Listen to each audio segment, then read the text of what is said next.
Hello. Hello. Are you with me? Yes? Okay, when Gunters is with us, then everything is with us. That's great. Hello, everybody. Second day livability. Second day final conference, livability, here in our beautiful, slightly grayish Riga, which we all adore and love and sometimes also have to work with to get it more lovable and more livable. My name is Jonas. Forget about the surname, please, unless you are German, then you can try it. My name is Jonas. I'm something like a planner, but I'm not the infrastructural planner, so I'm not taking care of things like this being established, but I'm maybe taking care of thinking it could be a museum. So that is my job. I'm a social and cultural planner.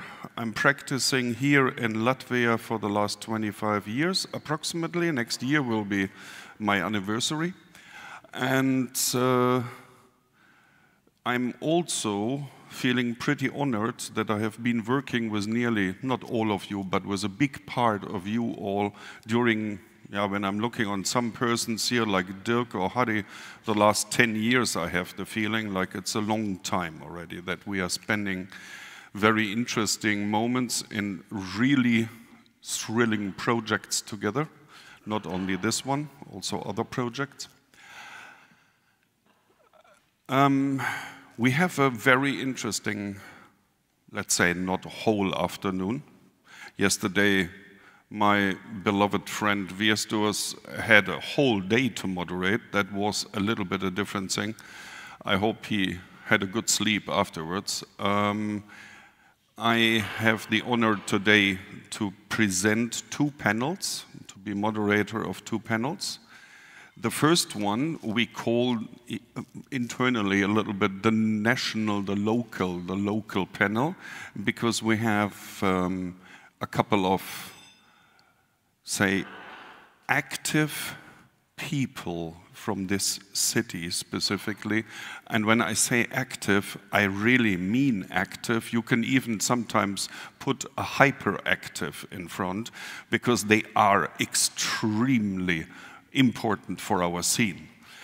So, let me introduce to you Signe Pērkone, Linda Zahl, Ingrid Astastina, correct, yeah? And Jeva. Could you please all come first of all on the floor?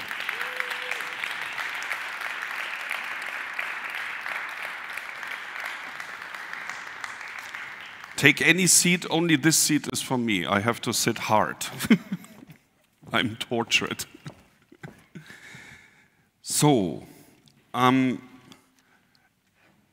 first of all, welcome here. It's a very nice event for me, and very interesting how you took your positions. Like from my position here, the right side, are very close friends with whom I'm working a long time together, and the left side is a very fresh new income for me also, so I'm very happy about that. What we are going to listen to today is a huge variety of that, how we try here in Riga with the help of governmental institutions, with the help of civic institutions, with the help also of even profitable companies and many others together to arrange a more livable city and a place where we are together. I mean, this together we grow. I don't know if we really all grow. But Riga has issues with growing, opposite to our neighbor capital Vilnius, which is unfortunately growing. We don't know how we can come back, but yeah, okay. We do our best. So it's not about growing for us, I guess. I guess for us it's very much built on, and these are the themes today. Neighborhood management, landscape architecture. Then we have very much something about the green livable city, which is very important. especially nowadays. And we have an initiative of architects, which is really very exciting, I have to say. We have several very exciting architectural initiatives here in Latvia. You're representing one of them. No rules, just architecture, NRGA. And I would start saying we are starting directly. The first person to talk is Signe. Signe and I have a little bit a story together because we are together in one NGO, the Urban Institute, which a couple of colleagues have been forming 2011, nearly 15 years ago. In the moment, the NGO is a bit inactive, but that's okay. Sometimes it's more active, sometimes less. But it's a kind of a nice club of like-minded people, so we know each other pretty well. And I'm nevertheless very curious what and exactly how you will talk about the theme. So, Signe, please, the floor is yours. Yes.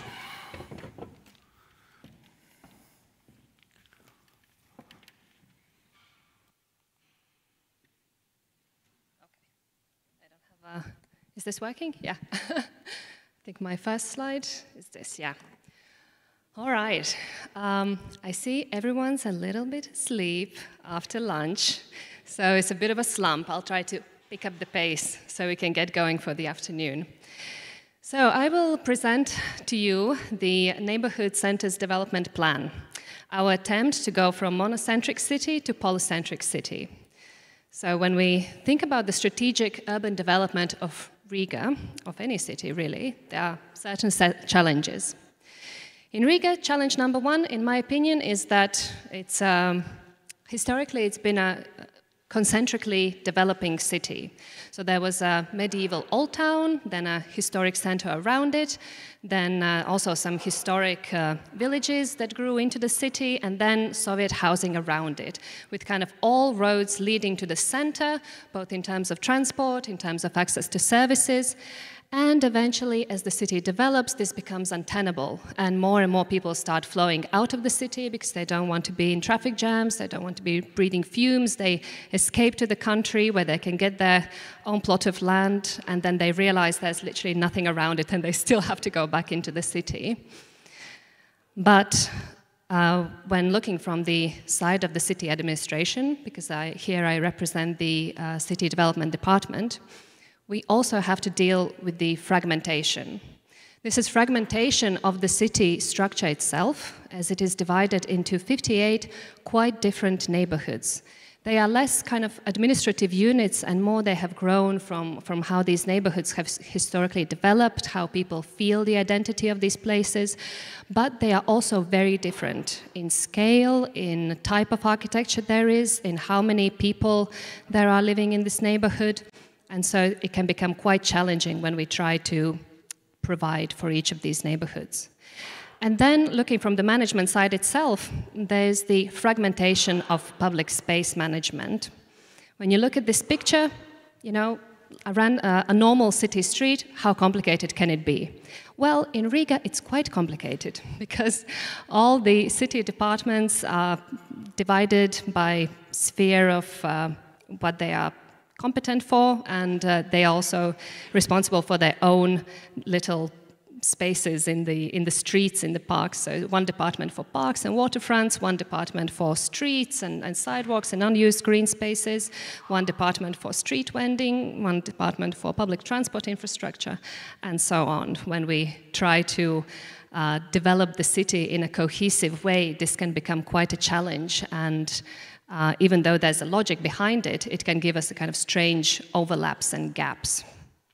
So, what to do? We can leave it as it is. We can try to come up with the most wonderful solution that will fix everything and will take 100 years to think of it, or we can try to work with what we have. So, my wonderful colleagues from the Strategic Division of the City Development Department developed the Neighborhood Centers Spatial Development Plan. The goal of it is to create strong neighborhoods with integrated public outdoor space development and thus strengthen local identity and trigger further private development and civic engagement. Because the important thing of this plan is that it focuses only on properties owned by the city. So we plan projects that are doable in the near future, so kind of realistic actions in the properties the city owns, and then that hopefully triggers further development down the line.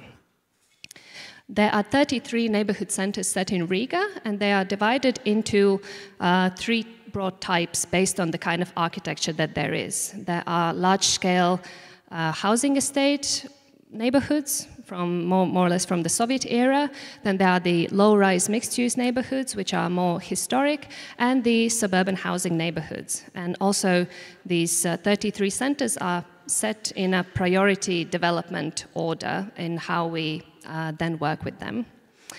And also this policy sets out the 4 main action areas: mobility, local business, identity and community, and public outdoor space.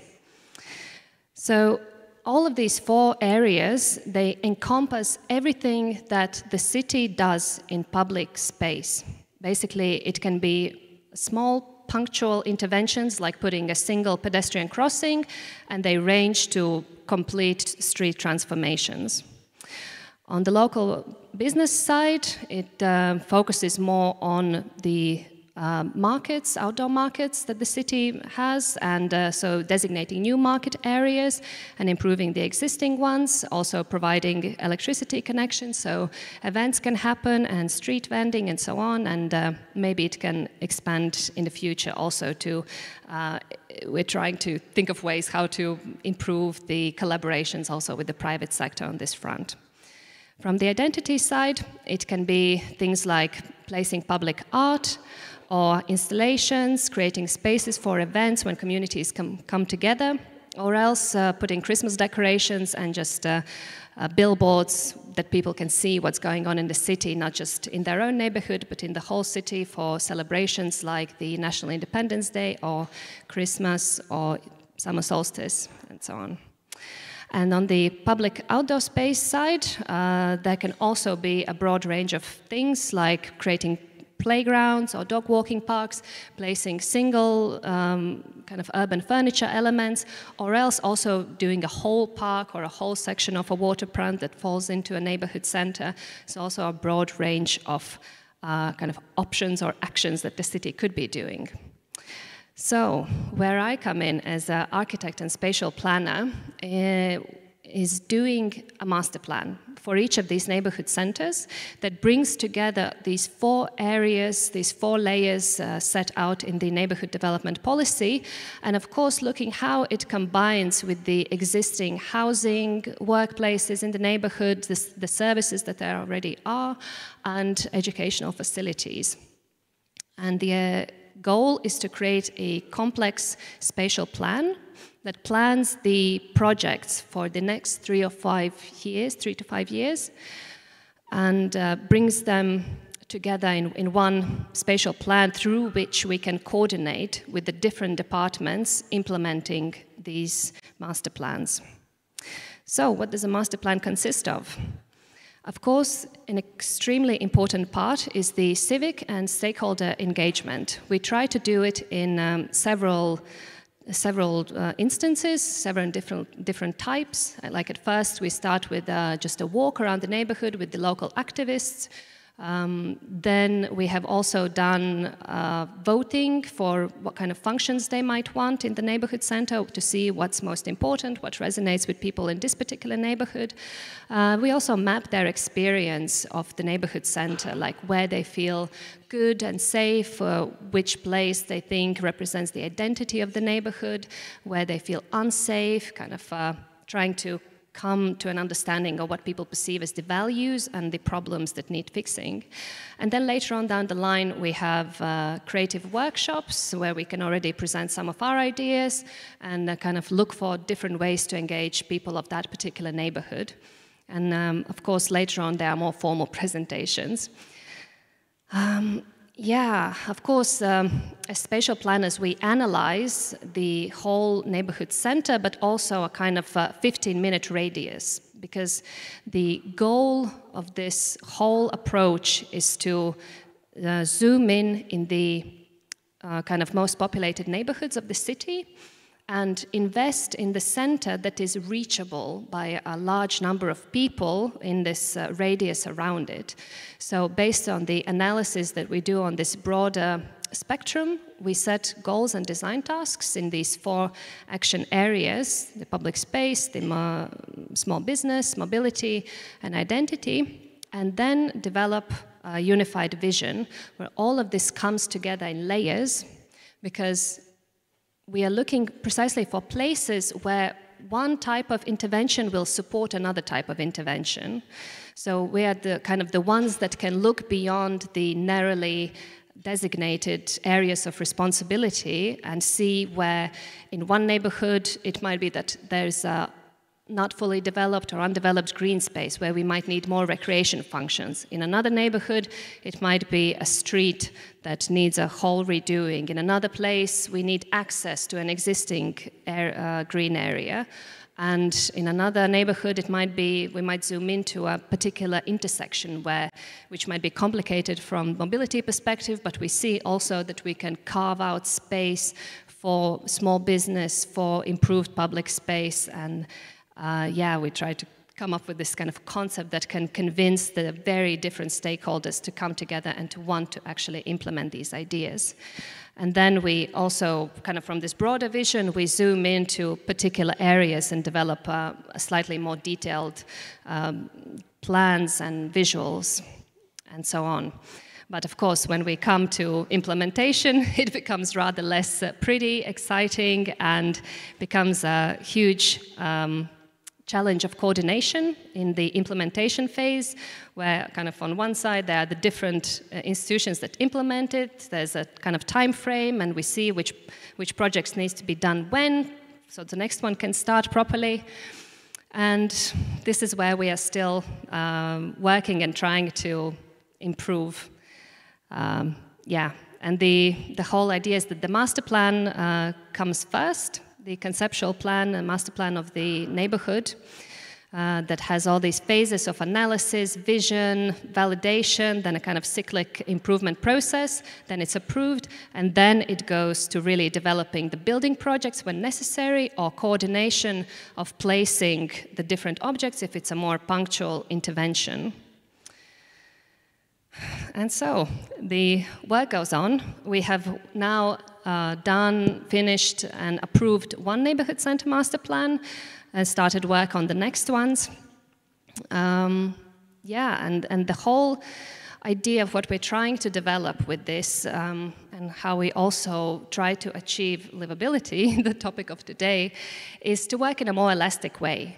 Basically, to not have a strictly regulated plan approved by 15 different institutions, but a kind of plan of agreement that takes into account the different needs of stakeholders, that they are updated in the process of developing this plan, and so to say brought on board. Not that this plan is developed independently in the high institution, but that it's developed through a common agreement, and it also has inbuilt a kind of elasticity over time, that it can adapt to the changing circumstances, because of course the city is always changing. Yeah, so livability through common agreement. And I think Jonas asked me to come with a kind of mission statement as well, and just on that front I can say that what inspires me in my daily work is the idea of common responsibility, that that we all become not just consumers of public space, but also creators of public space, and that when the city goes to the neighborhoods, listens to the people, really engages with their problems and their everyday experience, and then investment follows, it can create a feeling in people that city cares for them, that city the city needs them to live inside of Riga, to work there, to raise their children, and to bring back. And I hope that it can inspire people to also care for their own environment and continue to develop it. Thank you.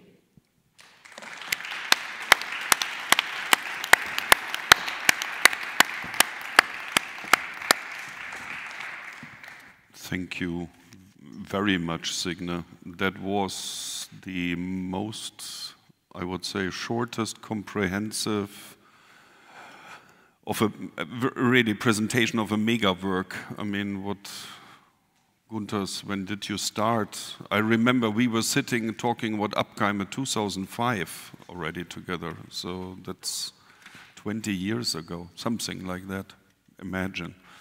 And now you did this. Fantastic.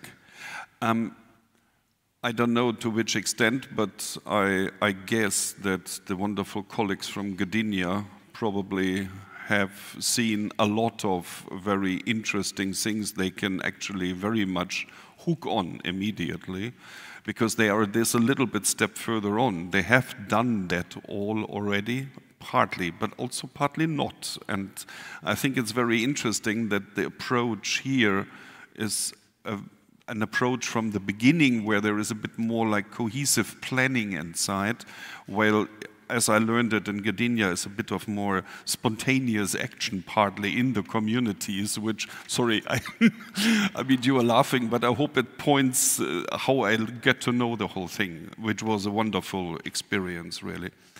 Yes. Thank you very much, Signe.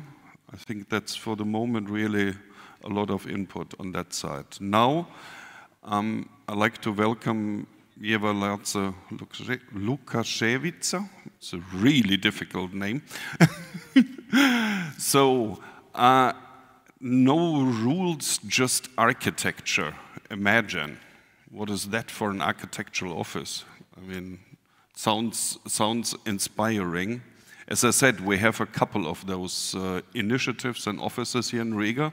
At least two are very well known. That's you, and for sure also the Out of the Box. So we have like a little bit some, how to say, we have some fashion here in the town for interesting architecture, which you can hopefully also see outside there. Okay, Eva, please. Hello, everyone. Thank you, Jonas, for introducing with me. And thank you, Signe, for this beautiful presentation. And I could continue where you finished, because I think this responsibility is really an important thing. And maybe my story will be more from an architect's perspective, being responsible and starting where we are. And here, what you see here is our team, No Rules, Just Architecture. And maybe you have also noticed that architect offices, they usually have two types of names. One are based on the leading architect's name, and then there is the other kind of office name which are based on a common concept or some abstract word. So I think No Rules, Just Architecture, NRJA, it really is about us as a team, as a practice which is based on teamwork and collaboration. And this picture was made maybe 3 days ago. And we also tried to build our own office right now. And this is the picture from our new office, maybe some 50 meters from here across the street. But I will tell about it a little bit more later. In this short presentation, I wanted to maybe tell about few key moments how we try to make changes through our work as architects. And one of very, very important instruments or tools for us is architectural competitions. In Latvia and also in Riga, in the center, it is always needed to have competition for huge projects, for public buildings. And I think it's very important practice because it leads to choosing the best ideas and best concepts which are in interests not only of the one developer or one owner of the space, but for a wider public. And this competition proposal was in 2018. Our office won the competition, and we were able to create a new energy in this brownfield territory in a former tobacco factory. So through this competition proposal, our main goal was to create a really livable area for students, for creative students, which are studying in Latvian Culture Academy, and we wanted to create a space where students can feel free. They can use the space however they want, and these are some pictures from Academy's homepage, where you can see that I think they are really using the space as we thought it would be. Another way and another competition was for Riga Circus building, and it was completely another story, but also a renovation project. In 2017, there was a huge public discussion about Riga Circus strategy, because there were many people protesting against using animals in Riga Circus. I think this discussion was wider. It was in many European cities, and it was decided to reconstruct all the building and the concept of circus. So actually in this case, reconstructing this building came together with this new concept that we people, we become the new animals in the circus. This is one picture from the archive, and this is one picture after opening the new circus dome. And it was I would say maybe a manifestation that the public space can become as democratic as it can be. And one of my favorite points here is, for example, about seating and tickets in Riga Circus, that they are not segregated, that first take the best seat. And I think it's one of very small drops, but it brings this whole idea of democracy in this place. Another different story of making dialogue with this people and the space is also a winning competition proposal, Lenta Multifunctional Quarter. This, in contrary, is a commercial project, but with really special and really important values it brings, because many quarters around are demolished, but this industrial quarter is very very unique, and it will we will rebuild all the buildings for residential use. So it was a question how in this case we could talk and communicate about these new ideas and these transformations of this quarter, because we didn't have a client, actually, because all the residential units will be ready in few years. But together with the client, we decided that it's very important to tell the story about atklāta, about this industrial territory, about its history, about its buildings. And we came up with the concept that through short movies, we will tell all the stories step by step, how we renovate the buildings, what's inside the walls, what we found, like this element, and we will keep these industrial elements as a part of the quarter landscaping. And it was about how communicate our ideas, and all these previous things which I taught, it was about, I would say it's a soft activism, which we try to do through our works, architectural projects, but sometimes it's not enough. And this is one of the cases, maybe it's well known in our Latvian society.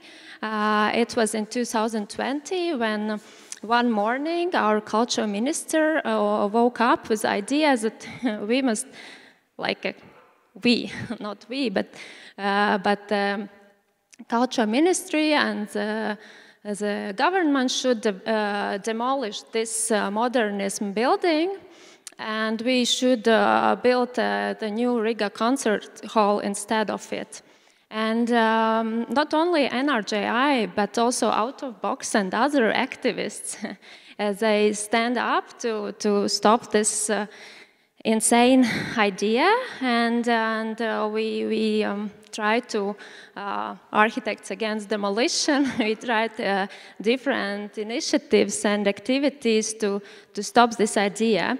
Our office understood that there must be a new programming for this building to tell how it can be used. So we proposed, and actually we made like a gift and bring it to the culture ministry, this idea of MAD.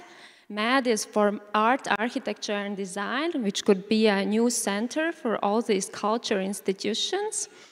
And to prove that this idea works and this place is good for this function, we also here the key, we also rented one very small room in this building, you see the room in the picture, it was 15 square meters, and for 3 months each week we created small event together with other designers, architects, educators and artists, and we made small exhibition and small discussions about different topics just to open this building up and to invite people to come and see the building by themselves. And now I will finish with the good news that the building is standing still. It's not anymore in danger, but the idea of MAD as a small architecture gallery, which becomes a new medium for discussions with the wider public, it's still on the table. And here is this, what I started in this presentation's beginning, this with the red arrow is our new office building in a courtyard of these Soviet time buildings, and we are again working with a local community. And it's again a completely new discussions and dialogues making our new office building, where will be also a MAD gallery nearby, and we want to continue this making connections with the public. So you see all our neighbors, they're very interesting, they are interested in our project and we are interested in them, and there's something happening. And yeah, To finalize, I propose to look at the term architect not as a profession but as a verb, which is also in the dictionary. It's a verb, and it means that just we can all be invited to be in architect process, not only architects. So thank you.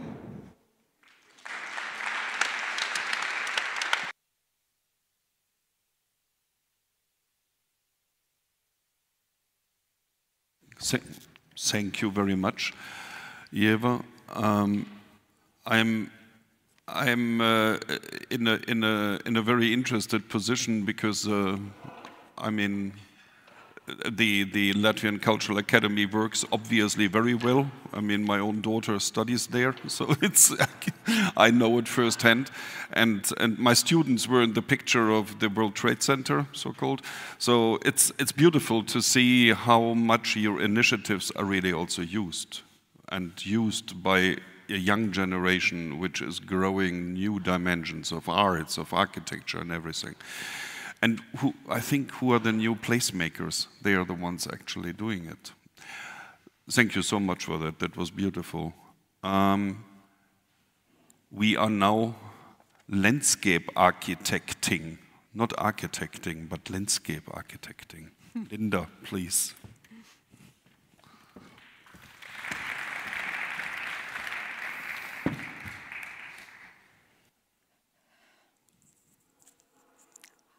So, hello. Hello, everyone. Yes, I'm landscape architect already last 23 years, and I'm working in very different scales with private and public outdoor spaces.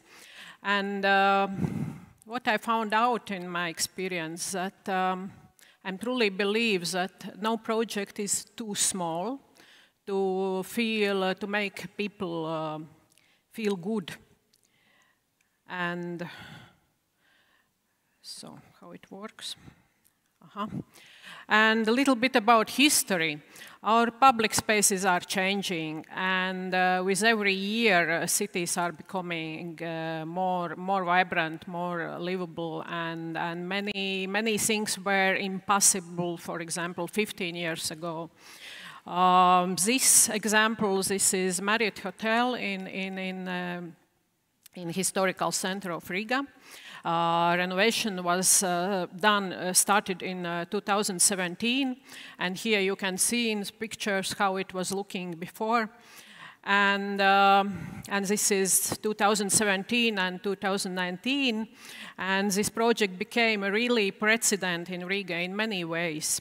Because first fruit trees came in Riga streets. First time streets, no, maybe not first, but yeah, it was first time trees became in red lines of the streets, and also with all those very specific root box cells underground where trees can get more space for roots.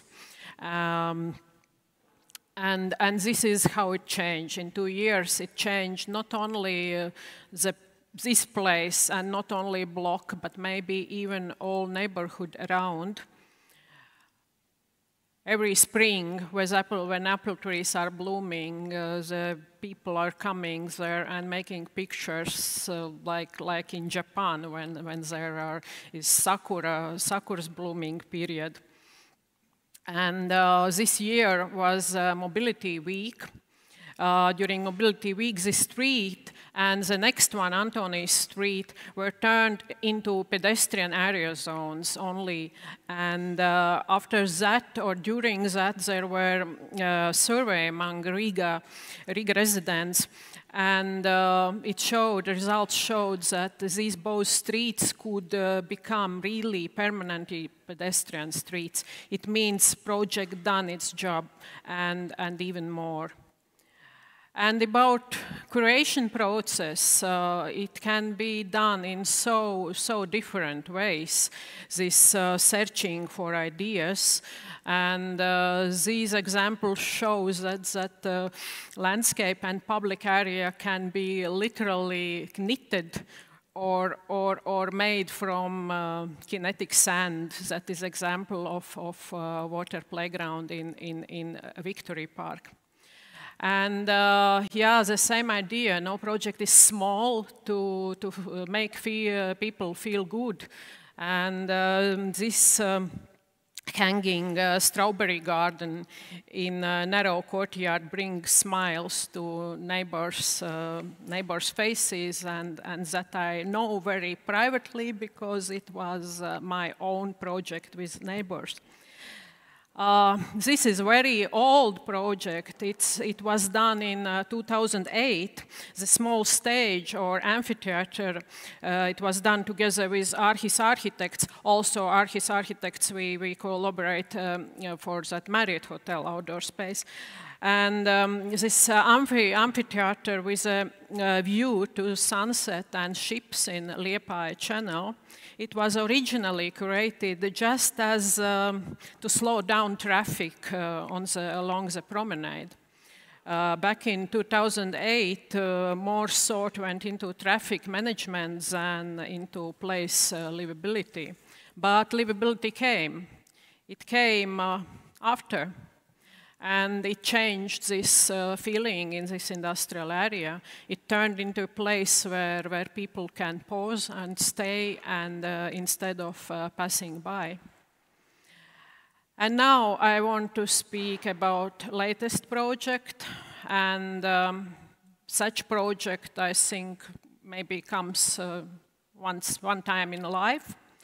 And it is very political project. It is Uzvaras Parks or Victory Park where for 40 years there was this occupation obelisk built in 1985.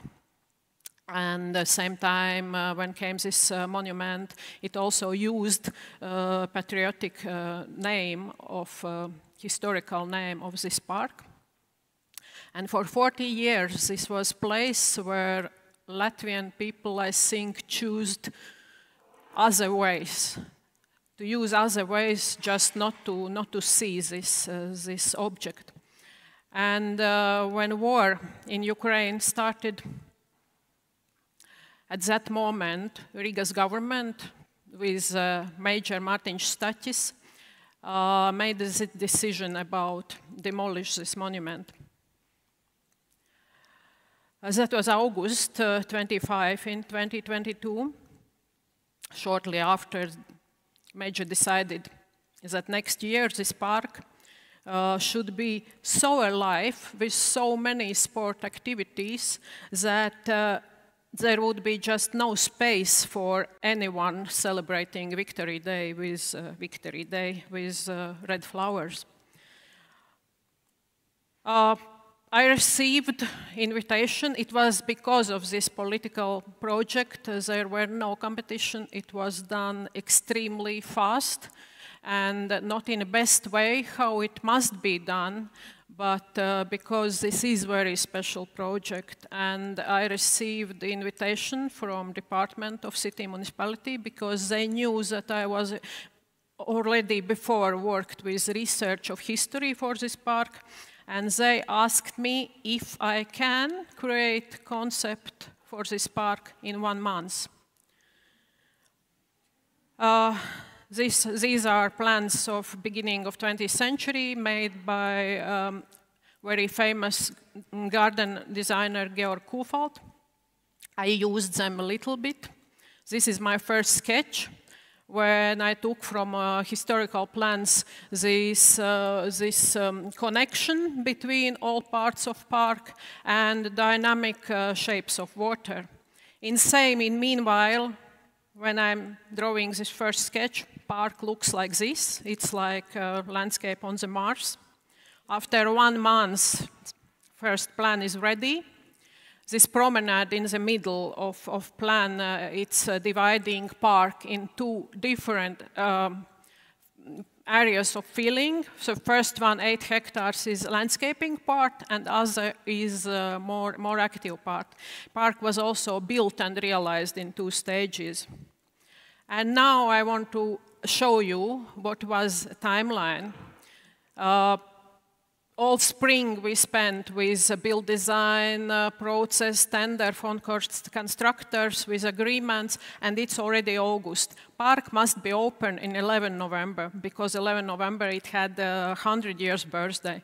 It's 17 August. We are making terrains, we are making relief just on the place. Something is in plan, road, but it's happening, everything on place.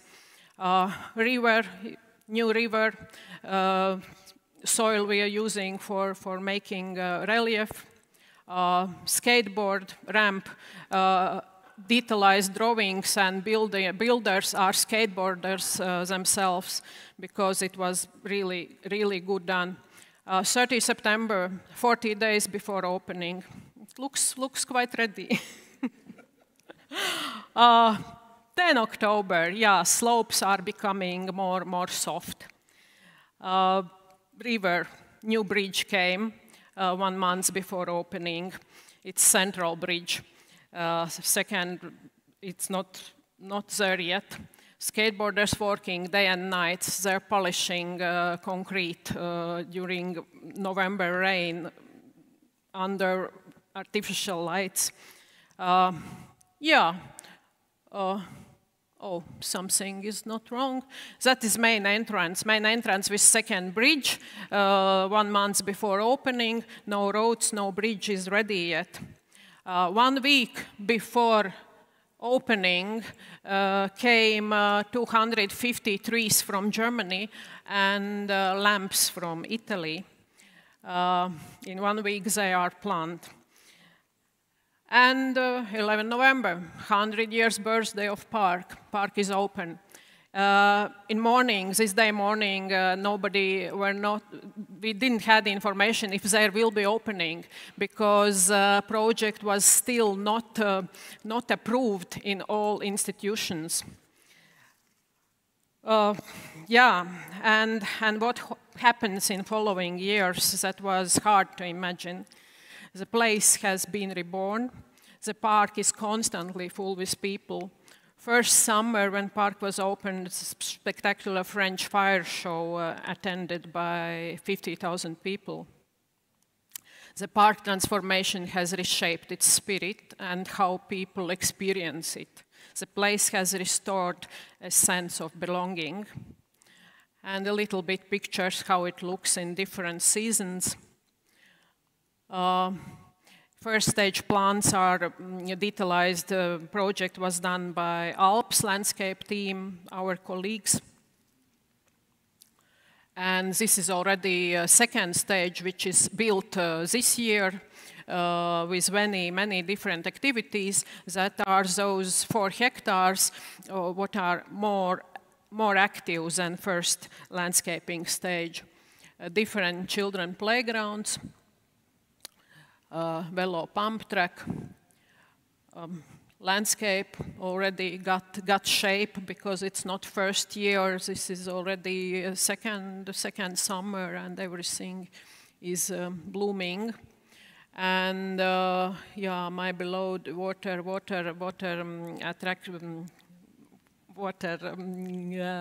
playground, where I was showing you this model from kinetic sand. And huge team, because there were a lot of engineer communication planners and builders, and so many solutions were done on the place. We literally lived in this small container for months, because every solution what tomorrow should be built were drawn during previous night. And yes, and that is only once in lifetime, I think, possibility. And we couldn't know what will be result, but there is a result. Thank you.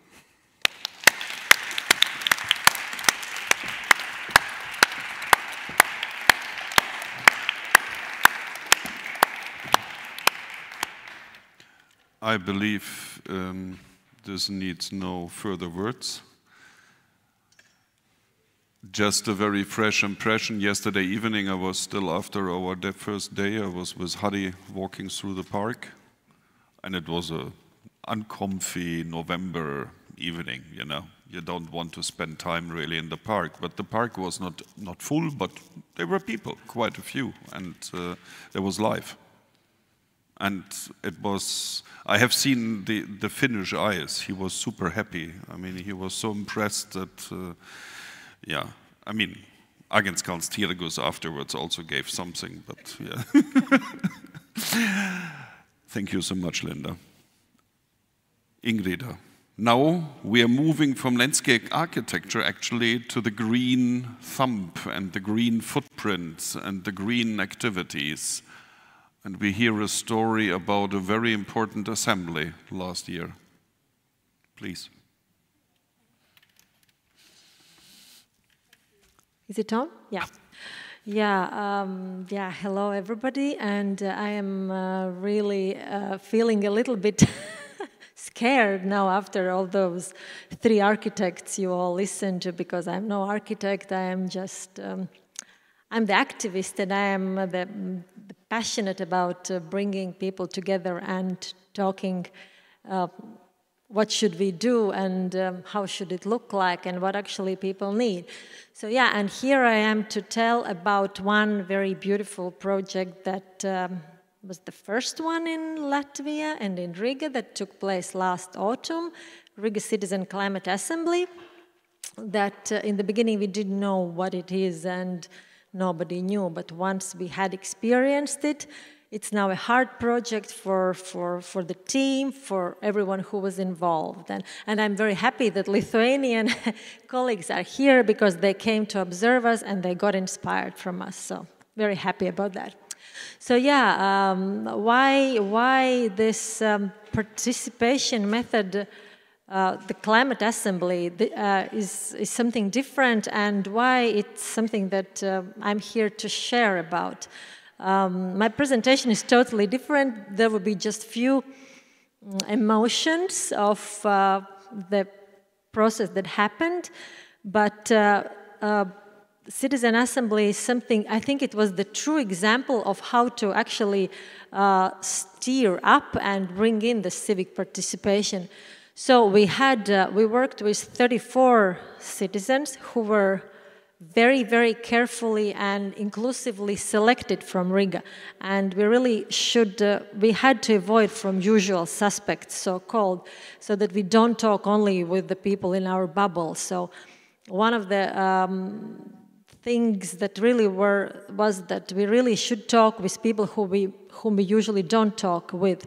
So in the age scope from 17 to 75, very different nationalities, very different political beliefs, religious beliefs, education levels, occupation levels. So those 34 participants come together for 5 Saturdays and work for 8 hours. We were very, very scared in the beginning, how will it look like, and it was scary also in the beginning because people are usually full with stereotypes, with the beliefs, oh, it's just another blah, blah, blah talking, which is going to bring no good after all.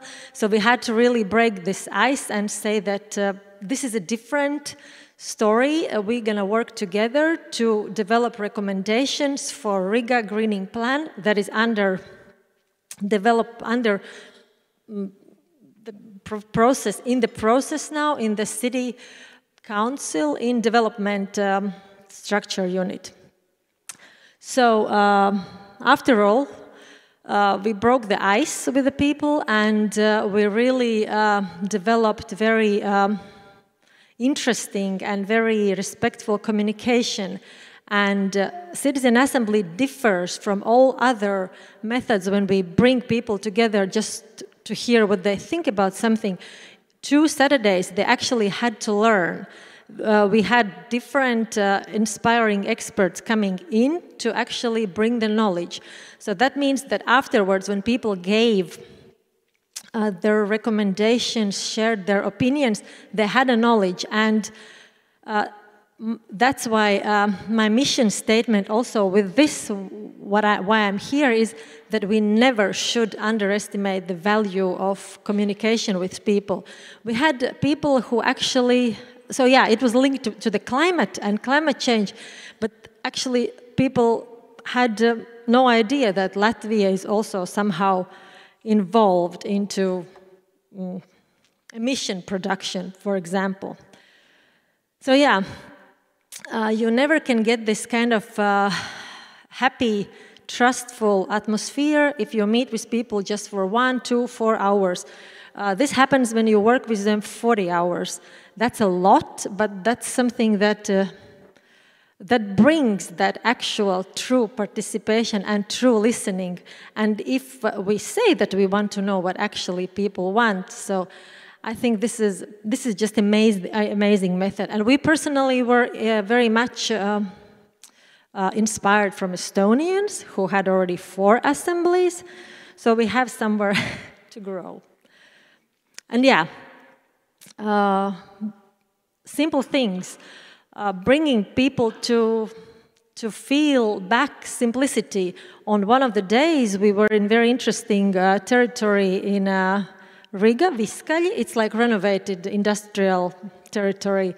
We had an exercise outside. We also were a bit like stressed how actually those grown-up people will want to go in nature.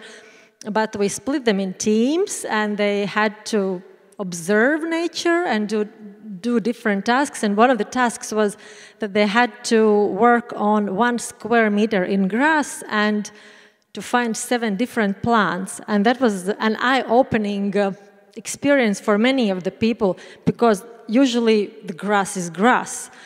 The trees are just trees. But afterwards they came back. The first really open discussions started, and people afterwards reflected this 1.5 hours in nature as their most favorite exercise in all this process. So speaking about simple things with people in a very respectful way, giving them knowledge, is something that actually this assembly process provided a lot. And here is another one. We had an expert who is working with the urban meadows in Riga. And there are very, very many stereotypes that are broken already in the last years. We think that beautiful is nicely cut grass. But nicely cut grass not really helps when the heat waves come, not really helps to have the nice insects, and not really helps for our biodiversity. So this picture is just here, the National Library here. And that's how it looks in summer. The grass is not cut that often as it should be. It lets the flowers bloom. And is it so ugly? Is it so dangerous? Maybe not. So that's something that also comes in when we actually educate people and tell them that, oh, what's the meaning? It's not just we don't like to cut the grass, but there are reasons why we don't cut the grass. So yeah. And so I really hope that the other examples of other topics, it's not only about climate, but this citizen involvement will happen in Riga and Latvia. There are so many good examples we can learn from. So yeah, thank you. That's all from my side.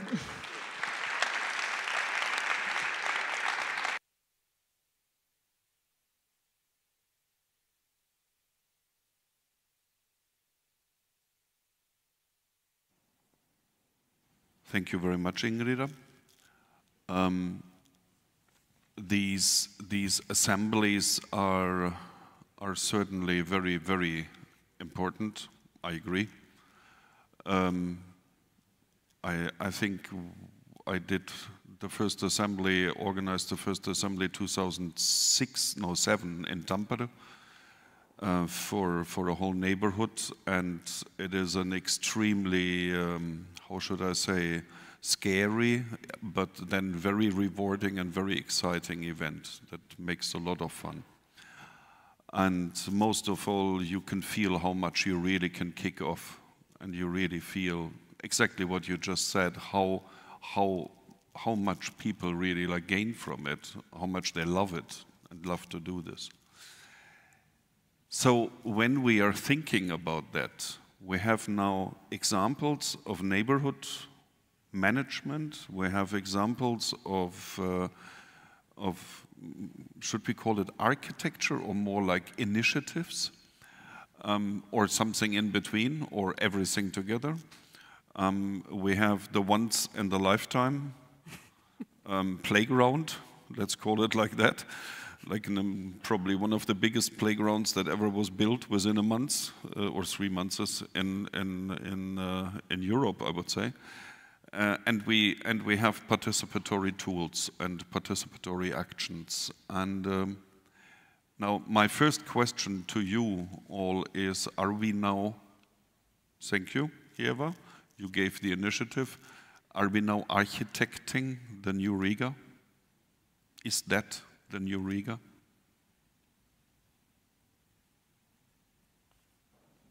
Should I also start the answering?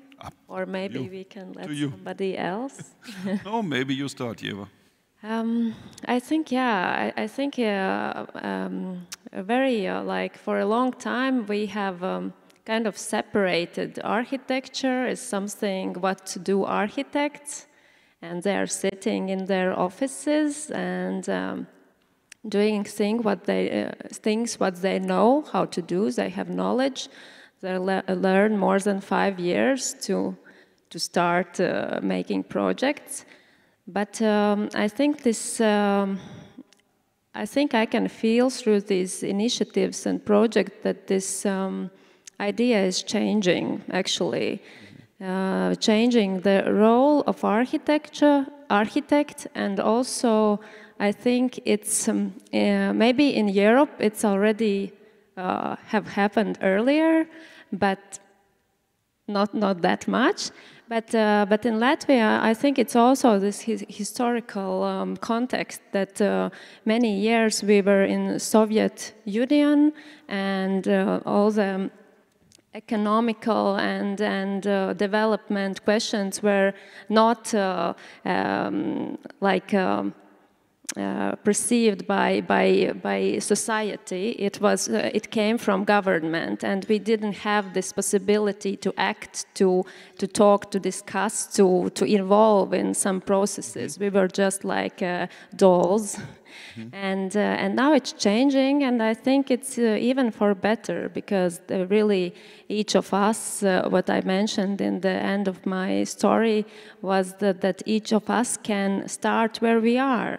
Maybe I start as architect where I am, through competitions, through engaging with communities, but each of us can start from, I don't know, some institutions, some individual works, some other initiatives. So I think, yeah, maybe we can talk about architecting a city. Mm-hmm. Mm-hmm. Ingrid, maybe this is exactly the moment where you are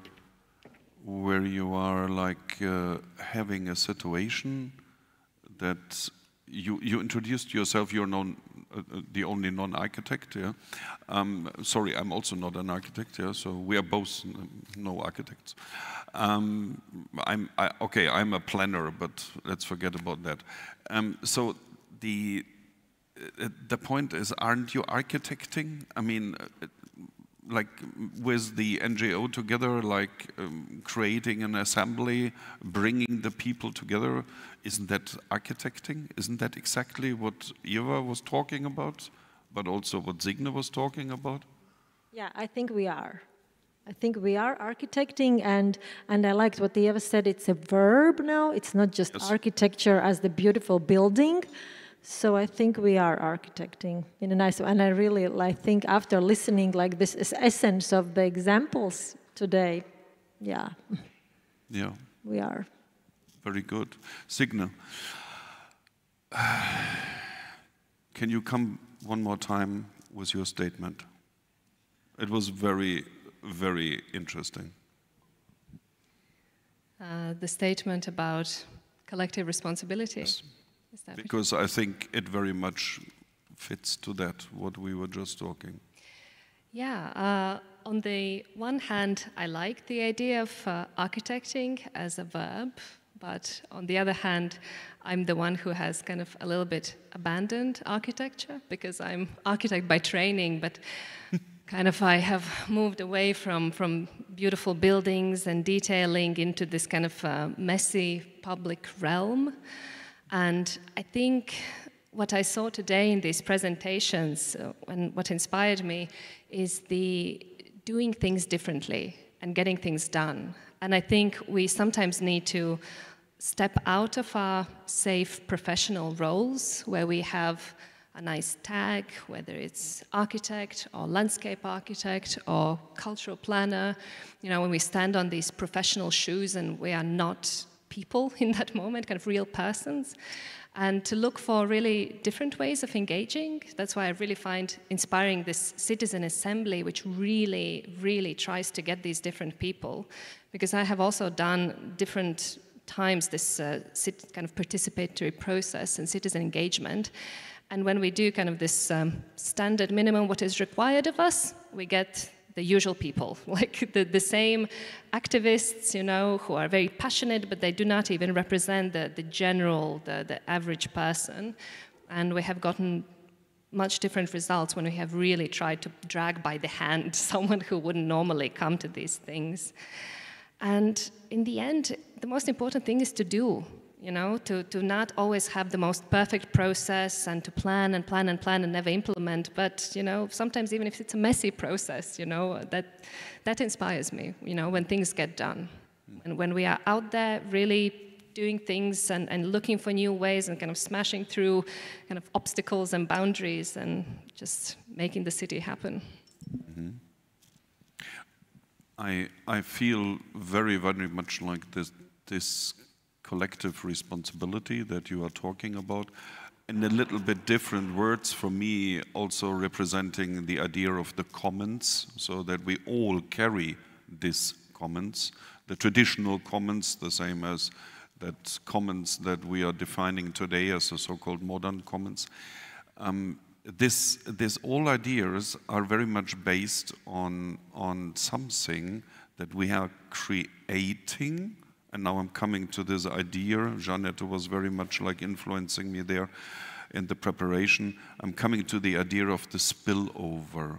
I mean, don't we need exactly these initiatives, these assemblies, these new neighborhood management moves, which are coming actually top down and not bottom up, which is something very inspiring that, there is actually a city which really wants to change its attitude, yeah?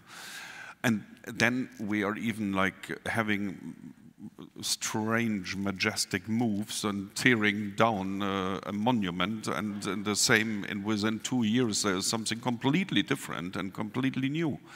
And is not all of this already like in itself, like spill over from one to the next? And then we are like creating with that these communities. Linda, you were before talking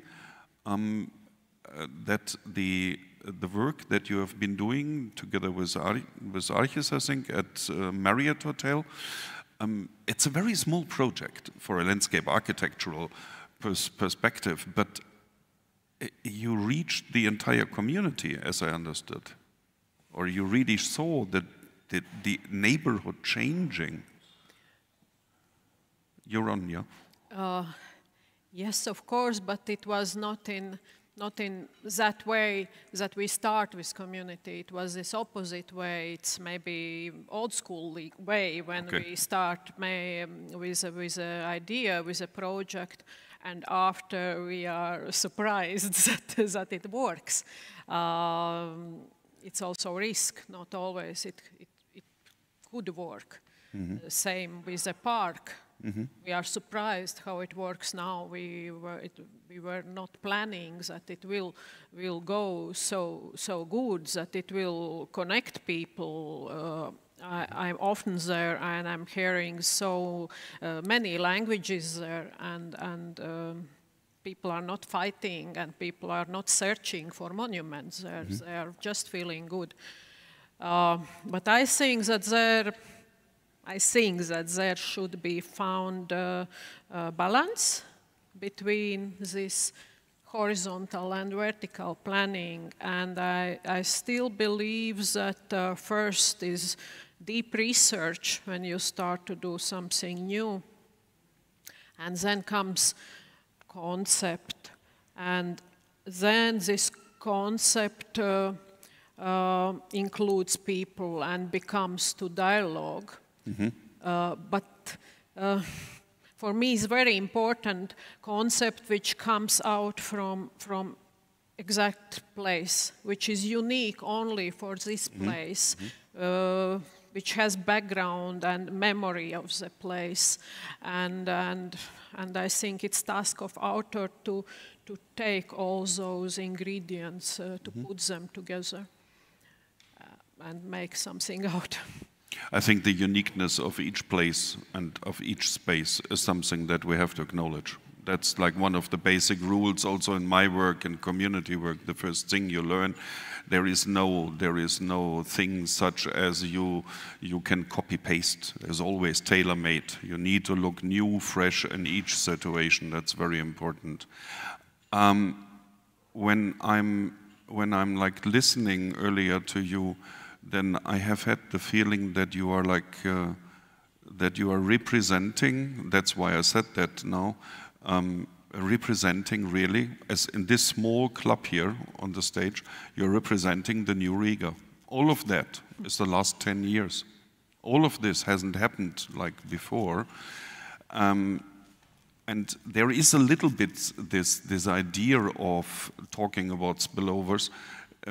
Was it maybe that all the events around 2014, the capital of culture here in Riga, but also before the financial crisis, that all of this like brought some energy together, that things changed suddenly? I don't know. What is your impression? Because I, for example, feel very much like that No Rules, Just Architecture and also other initiatives very much popped out in that time. Early 2010s to 15, that was the time when people got active. Well, I think we were active also before. Yeah, probably, because this, but not so visible. Not so visible. Yeah. But for example, this our Architects Against Demolition, it was also, there were cases even before this Elizabeth Street building, when we really tried to protect another building nearby, this, how you call it in English, this agriculture ministry building, this big building with the green spoon on the top, yeah. If you know what I'm talking about. Eat with the spoon. Eat with the spoon, yeah, and don't demolish the building. And yes, I think there were some initiatives, but of course, if we talk more about these livable city kind of making initiatives, yeah, I think they have more spread about this crisis time. And I think maybe one of the first maybe was Fine Young Urbanists in 2014, right? In the Miera Street, this was very fresh concept, how to talk, how to model situations. I think these were... To communicate, yes, and to listen and to show how it can be differently, because I think still what Linda is talking, that there should maybe be somebody who kind of is a visionary, who visualize this concept and then talks to other about it, and maybe it changes in some parts, but there should be somebody who who makes this first step and show how it can be done. I think maybe similarly with this MAD concept for the Elizabeth Street building. And yeah. Can I quickly reflect on that?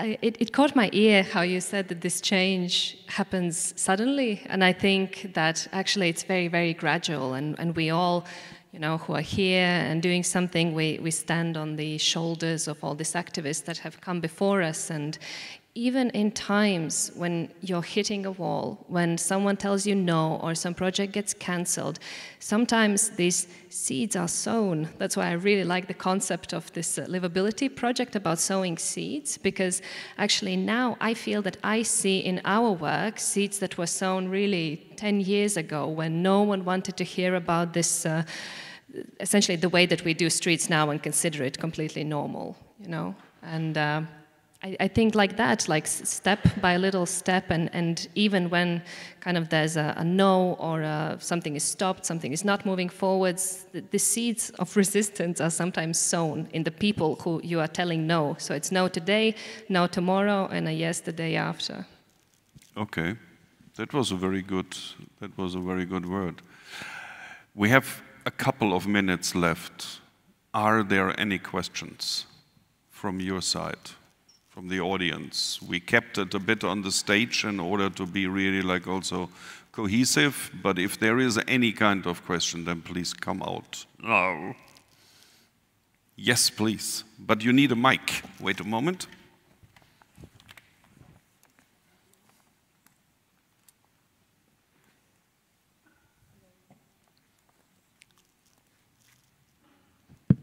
Hello.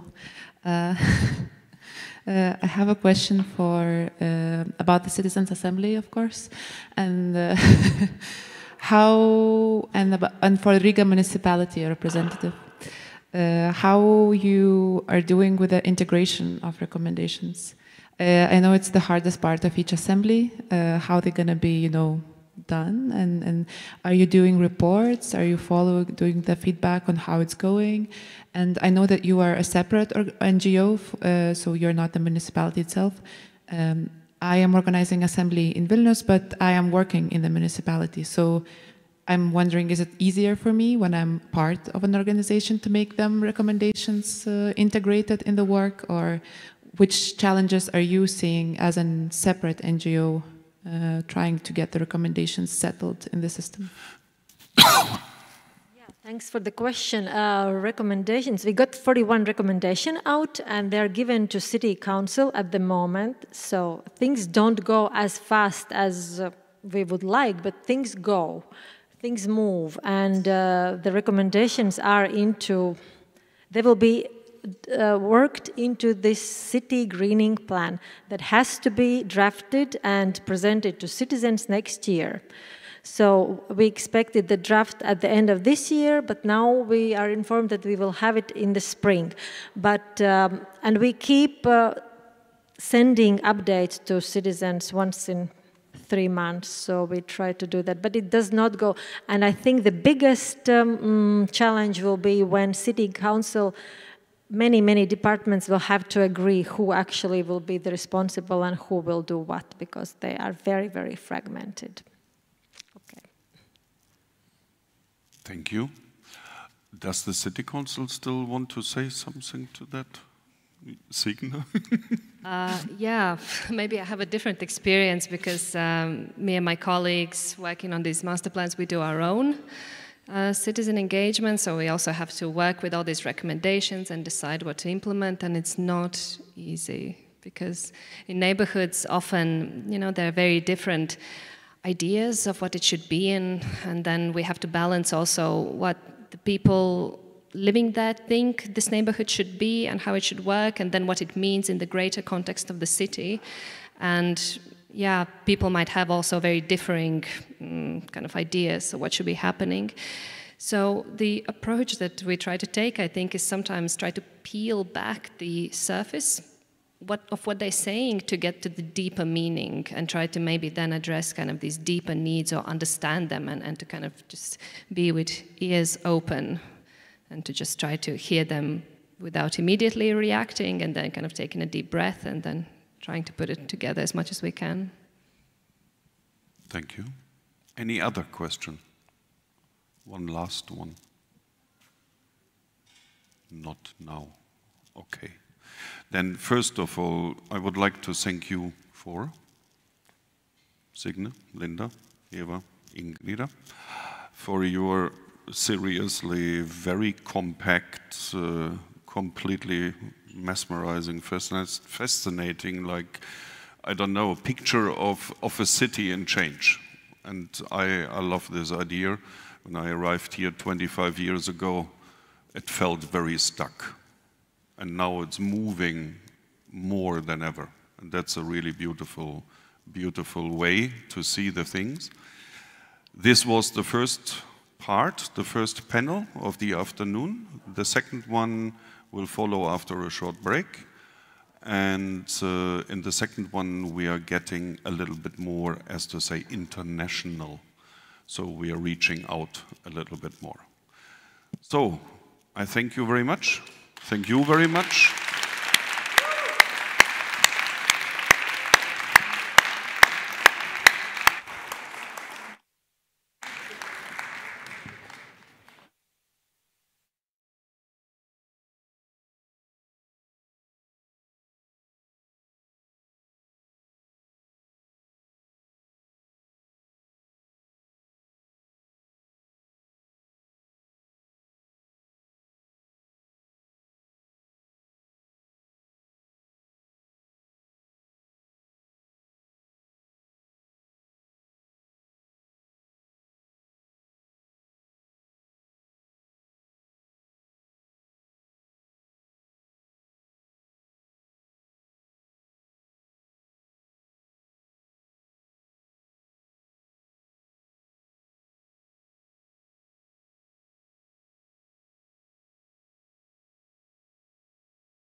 So, does everybody have a coffee?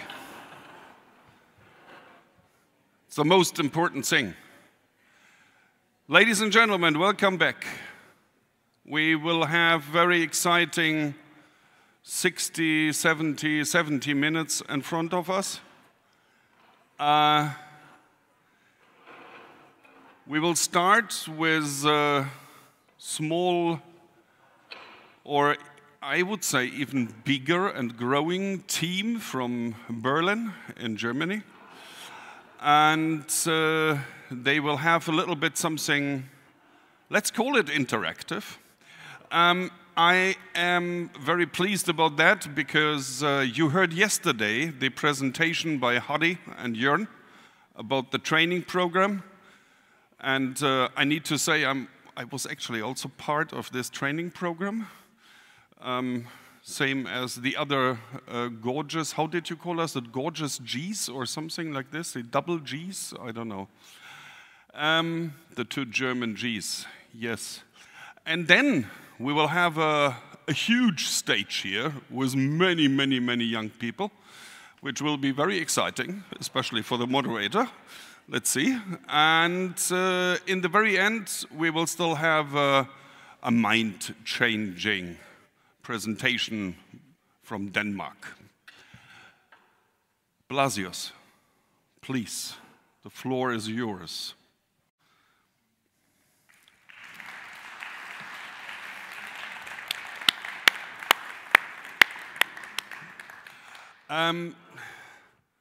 Blasius is, please you. Blasius, I don't know if it's working already, you need to switch it on. So, Blasius will introduce him and his colleague. Yes, Caroline, please come up on stage as well.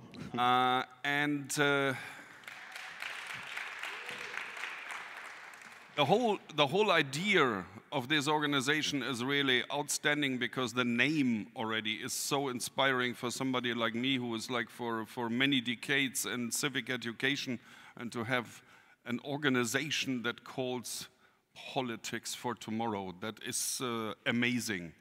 And working with you guys, I haven't worked with you, but working with you guys is fantastic. Really great team, thank you for that. So, please, you. Yes, hello everybody. My name is Blasius. I worked on the training program as introduced. And yeah, during the training program, I worked a lot on relationship building and also thinking about how we can change the business as usual. And yeah, that was the question we were approached at by Hauke actually, to think about how do we get people not only to talk about changing the business as usual, but also doing it. And we've brought a little tool or a little idea with us. We call it Meet Them Where They're At. And it has to do with Trojan horses and with strategic translation. Yes, so let's start with a question. Who of you, by show of hands, has already thought, oh, I've got this great idea, but I will never get it past the finance team? Yes, I see hands going up slowly, but definitely it is there. Yeah, us too. And yeah, it's basically around this question, how do we engage with this question? A little bit of context. In the keynotes yesterday, we ended with some questions that came up that were around resistance. So how do we overcome resistance? I think one of the things that were important for me to go into that talk is we don't want to create further divides. It doesn't help us if we say, oh, we want to change this and the others, they are blocking us. That doesn't get us any further, but we need to think more strategically about it. And what we present here is one approach. It's not a silver bullet, but it's an idea. And it thinks about how to deal with resistance in livability projects, but also generally aimed towards projects that want to work for the common good. So the idea is we need to think about how we see the systems as change agents. How do we see the system? And we can have different approaches towards change. There's 3 ones that we brought. There's the business as usual, I also call it BAU. Then we have the soft reform in the middle and the radical reform on the right. This framework was borrowed by Vanessa Andreotti, a great book, Hospicing Modernity, also probably resonating with some of the talks yesterday. And if we see at the different ways to change, we have the business as usual. What we think there is the system is perfect, we just need to focus on efficiency and risk. If we have that under control, we have everything under control. Then we have a soft reform orientation. This means the system needs minor fixes, so we need to focus on improvements, but they can be minor. And then there's the radical reform space, and that's basically, this game is rigged, we need systems change. So now I'm interested, as we said, we're going to do this a bit more interactively. Where do you place yourself? Let's do it by a show of hands. And by the way, this is not about one is better than the other. I think all have their value. We don't want to other. It's more about where would you think in your work you act, probably also out of your position. The business as usual. Okay, the soft reform, and then the radical reform. Okay, nice. Good to see. We have a bit of a diversity here.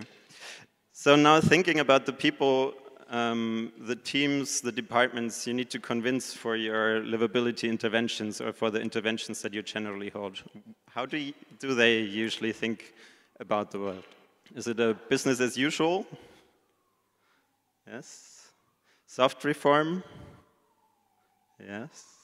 Or radical reform? Yeah, okay.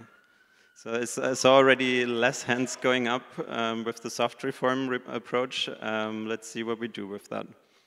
So why is this important? If we work on soft issues, in quotation marks, like livability, we are usually more aligned towards change. We want to bring a change to the city, we want to make it better.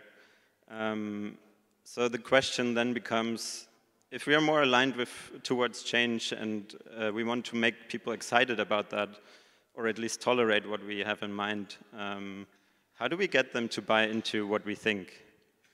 In other words, how do we deal with resistance? And here we present, as we said, one idea, one solution. It's the Trojan horse strategy. So the Trojan horse is all about performing strategic translation. So how do we frame our goal? So for example, livability in the metrics of the business as usual. So for example, the livability idea is the core value that we hold, but we need the metrics of the business as usual as a vehicle for implementation.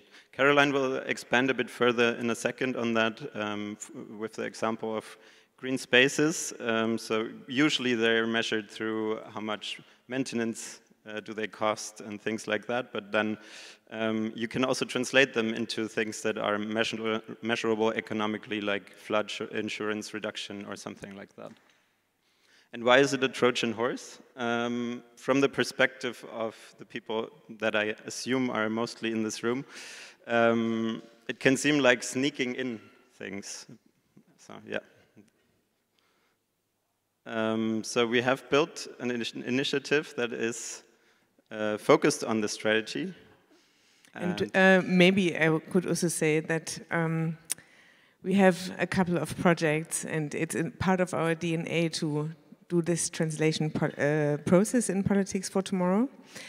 And there's one initiative that we're just building out right now, and we're calling it Living Values, and there are a couple of different projects. We're working with the city of Berlin, especially with the district of Berlin-Charlottenburg-Wilmersdorf, which is a very, let's say, forward-going district. And within this type of work, if you actually already have a politician that is very willing to move things forward, also people within the administration, as we've seen here in Riga, that are trying to build different vehicles to move change and people in civil society. How can you actually take a pilot or something that works in one department or one neighborhood into the Senate level, that it becomes also, as you said, like a spillover, but maybe more embedded in the system itself. And this was something, and it happens often in our work, we have like a very successful pilot, but then it stalls in order to actually maintain it and make it part of the general standard or building this new standard. So we actually looked at how can we take this approach of people wanting to go forward with something that needs to work inside the system and also needs to apply to the certain rules and procedures they're running on a normal day-to-day. And what we've done is basically developing a kind of upgrade, which looks like a technical upgrade, which also has, let's say, minor efficiency gains that Blasius presented in the Bau scenario, but comes actually on the longer term with a kind of paradigmatic change, because it builds in a regenerative logic within public administration and within managing projects and also building projects out. So what is inside this living value Trojan horse? It is basically not only a kind of tool. Maybe many of you people working within city administration have certain monitor tools, have certain ways of scoping projects in a different way. We also saw before in the neighborhood master plan, there is a kind of dashboard that shows you, have I reached this goal 100%, or how many percent am I in this goal?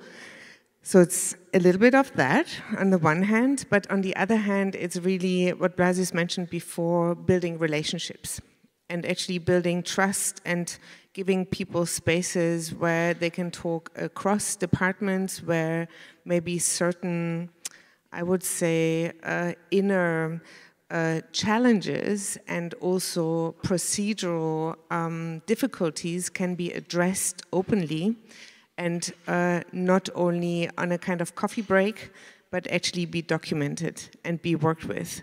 So what we've been doing and what we continue to do, especially now starting another round in December into the next year, is like we're surfacing very ethnographically administrative practices and also valuation models. So we look very much into the detail. How is a tree valuated, for example, or a green space? What kind of method is used for that? Why is that method used? How much leeway do you have to change that method? And also, what are decision standards? Why are people maybe pushed to take certain decisions in a very quick manner? And what is the leeway to actually do that differently? And then, of course, as mentioned, this is now focusing on urban health. So we are specifically looking at living infrastructures, from trees to soil, social networks, but also cultural spaces, and we make them visible. So we have maps and data already in Berlin that is existing in buckets. But what we're doing in a hackathon next year, we're taking all of these buckets and basically create layers to put them over each other and also understand where is a kind of hot space, or where do we need a cooling center, where is a cultural center that maybe could serve as a cooling center. So making these layers more integrated and creating something that is giving us more insight into that. And then, of course, supporting the city departments to justify these investments, also pooling investments and building the relational capacity inside.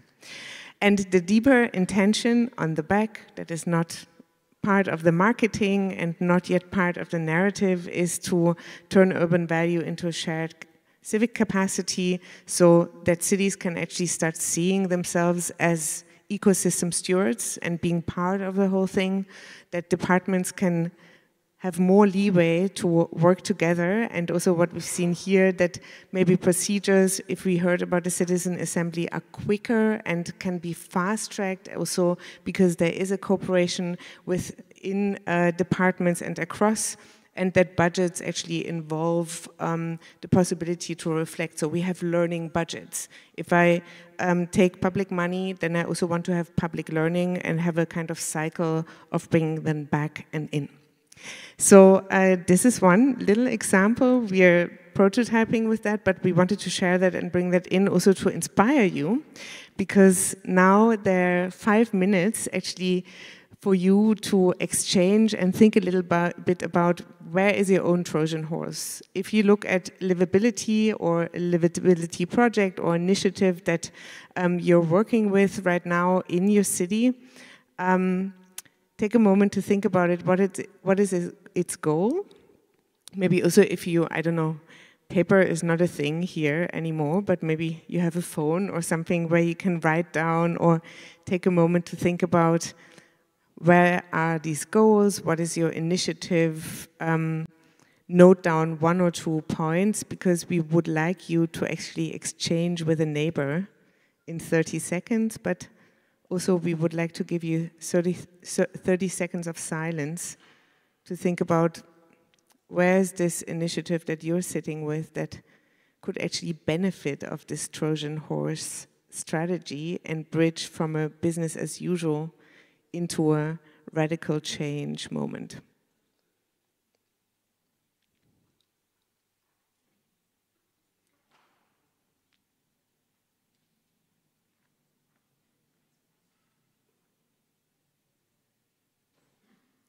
Okay, I think everyone might have already one project in mind. In the next 4 minutes, we actually want you to reframe the story. So turn to a neighbor. We only have time for one project, so say what the project is and then choose one aspect of it. And now imagine that you're presenting this project to the Department of Budget and Risk and use their language. So turn your livability language into a financing language and understand how can you justify a return of investment, efficiency gains, but also labor costs in terms of integrating these aspects in how you would talk about what you have already in mind. And then brainstorm together how can actually your initiative be reframed in seeing through this lens, and how can it create a measurable value in a business as usual scenario.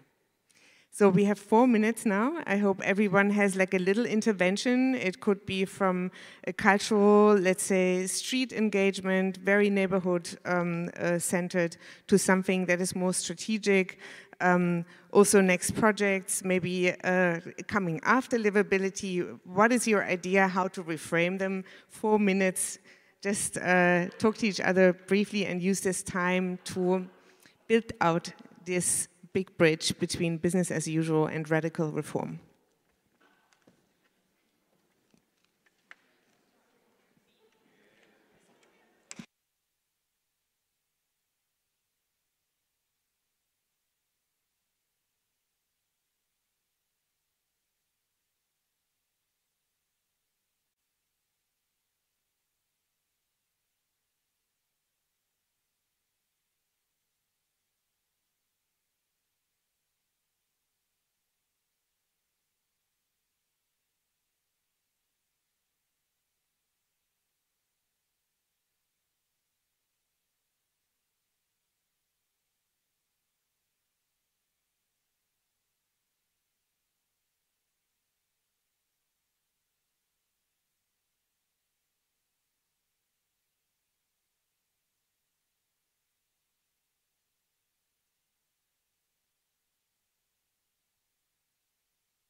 Okay. Thank you very much for participating in the discussions. As the time is running out, we're gonna finish this talk and finish the conversations now. I hope you got something meaningful out of this for yourself. Let it sink in a bit. We're happy to talk about it more over dinner or after this session. And yeah, our thought behind this, there's a strategic thought behind this that Caroline already alluded to. There's a slow change of the paradigm if we continue bringing in the metrics that we have into the business as usual. Every successful translation that we make help expand the definition of the success within business as usual, and that moves us towards the long-term goal for which we are here, which is more livable cities. So I have 2 challenges for you. One challenge for next week is go back and rewrite one proposal using the Trojan horse framing, and then the second challenge is for now. So what do you think? Which reform orientation did we use for this talk? And what do you think our orientation is? And is this talk a Trojan horse? Yeah, with that, we can, it's probably a bit early, but we can say Politics for Tomorrow wishes you a merry Trojan horsing. And yeah, if you wanna reach out to us, you can find us on LinkedIn or send us an email. And yeah. Talk to us during dinner and tomorrow morning. Yes. Thank you very much. Thank you very much.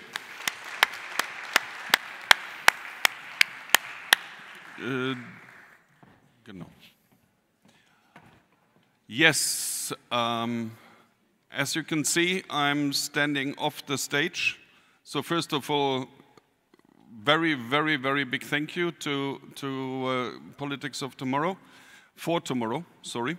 Blasius, Carolina, because I think this approach was something extremely valuable. The funny thing was I saw here in the end the Danish, Polish tables, they were all like still all the time talking. So it seems like there was some power in that, what you were talking about. I mean, it sounded to me very appealing. Yeah. But for Mary Trojan horse, it's a bit early still, but okay, whatever. Let's celebrate the Trojan horses. Now we are getting exciting. That's why I'm running more and more away from the stage, because the stage will be now flooded by people, but not by me. So, the young urban planners from Gothenburg, you are 8 persons plus still some colleagues, so please, the stage is yours. I'm running away.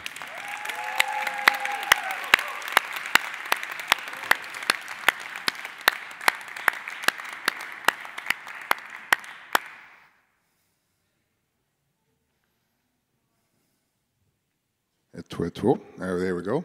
Hi everyone. My name is Gilbert, and I work in the city of Gothenburg with youth inclusion. Let me see if I can get stuff going then. We've been working with something called Young Urban Planners for the better part of almost 2 decades now. Started 2012, 2013. And the idea is to get young people involved in their own environment and being part of their own democracy, working together with the city of Gothenburg. And I represent the northeastern part of Gothenburg, Nordost. And I want to say, first of all, we're very thankful for being here at the Livability Baltic Seas project. And we also have had enormous help being here for the Young Folks Latvia organization. Thank you very much, both of you. Big shout out.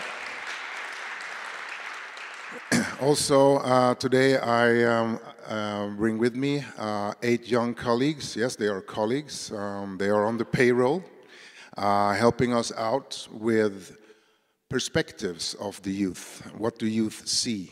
What do we not see as grown-ups? And we are in the city of Gothenburg, as I said. On the map here you see we have our beautiful neighbors, Latvia not the least. And so, of course, we're thrilled to be here. This is from the airport, actually, when we were leaving in Landvetter, Gothenburg, because we've been working on this now for almost a year. So you will hear 3 different stories. You will hear the stories of, first of all, what we did this spring and summer in a city district called Hjällbo. You will also hear from a young guy who's working this summer in a special water project. And lastly, you will hear from 2 young ladies who were working last August spring. So, we are, as we said, part of the Northeastern City District Social Department. And this is one of the many methods that we have to involve youngsters in what is happening for them and around them. We try to make sure that we have a plan that is sustainable and that we have also sustainable partners with us, such as city developers and others, architects, and other expertise. And we also make sure to clarify the expectations that we have for the youngsters who are involved. We recruit them and train them a little bit in various, how can you say, words that are maybe not used as much, public interest design and so on.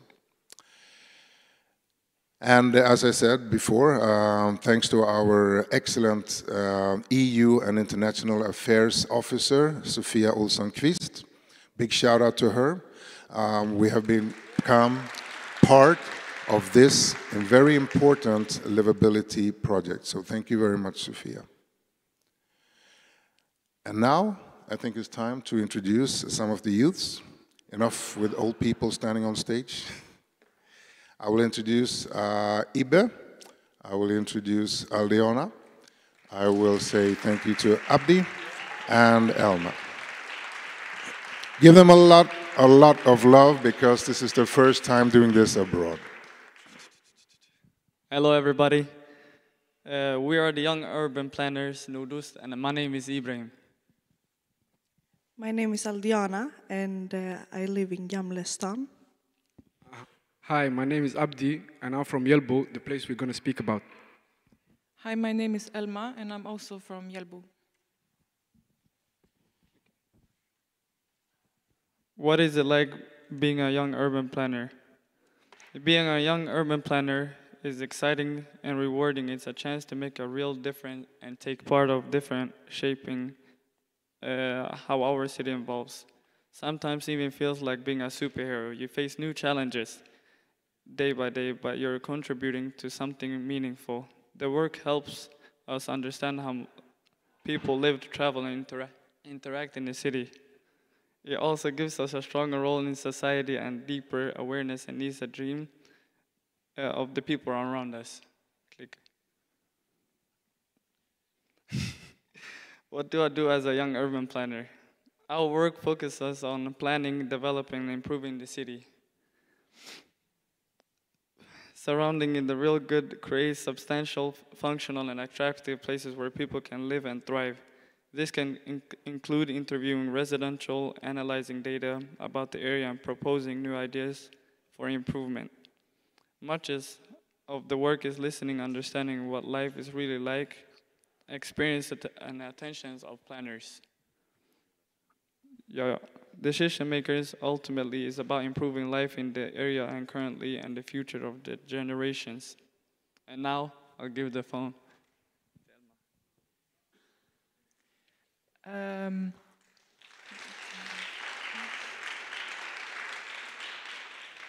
Thank you. This is Hjällbo, a socio-economically challenged area in northeastern Gothenburg, but one with a lot of potential.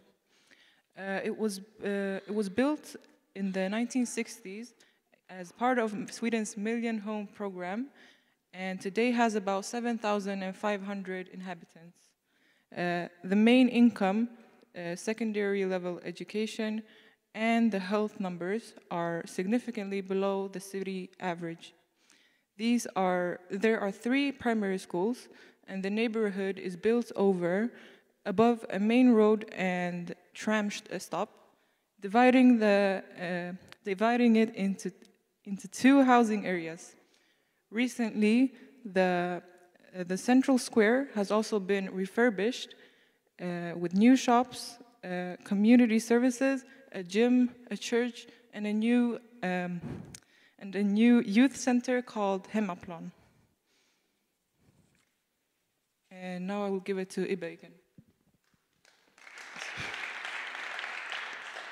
Our analyzing work in Yelbu, during the spring of 2025, we explored Yelbu Square and the surrounding areas. We conducted a small sample of anonymous surveys to the people, and we engaged the local youth and recreated a center of Hemmaplan. Then we interviewed some local youth about their feelings and experience and living in Yelbu, and here are the findings. Pros and cons in Yelbu. Here we have a map. We have walked around, we have talked to the people.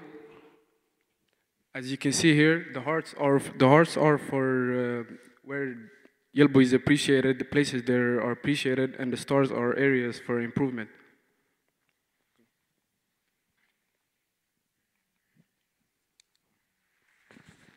Hello, hello, hello. Okay, perspectives of Yelbu. This map colors represent different perspectives. Pink highlights are positive places for youth. Yellow marks negative or negative or unsafe areas, and blue shows where a stronger young identity could be created. For example, an empty grass lot that could become a space for youth activities. This way of mapping helps visualize how young people experience the area and reveals where there's potential for development and improvement.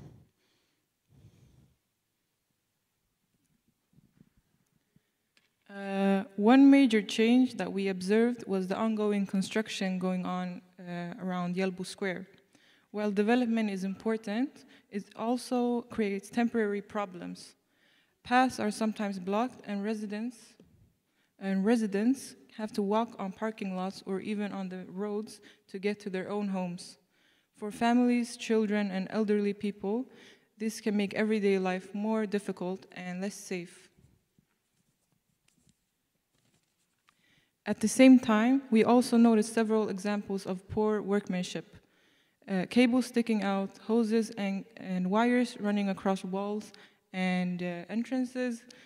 These details might seem minor, but they create a careless impression and affect how people view the area as a whole.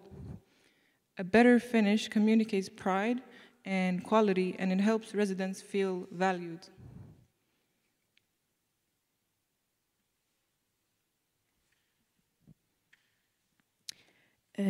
Safe spaces for children. Yelbu has great examples of positive spaces, such as the community playground. It's called the parklek in Swedish. It's full of life and color. The area has also been renovated, so it feels very safe and a welcoming place.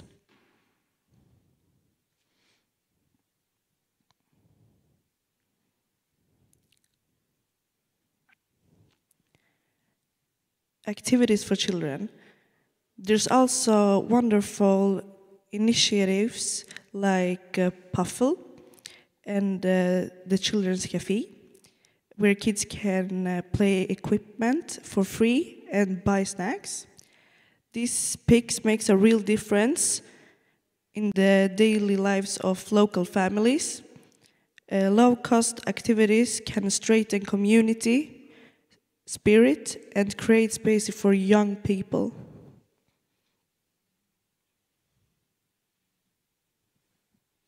Poor maintenance. As you can see here, we also notice like there are some wrong with the maintenance, overgrown weeds, blocked views of roads, and missing fences separating pedestrian areas from traffic. It's not only a matter of appearance, but also about safety and comfort. A well-maintained environment signals that the area is cared for and respected. Unused areas between residential buildings. Here you can see we have identified also several unused areas that have great potential. They could become community gardens, barbecue spots, small skate parks, basketball courts, or sports areas for all the teenagers. Adding seating areas or even shared laundry or meeting facilities could strengthen community connections and encourage people to spend more time together and build connection.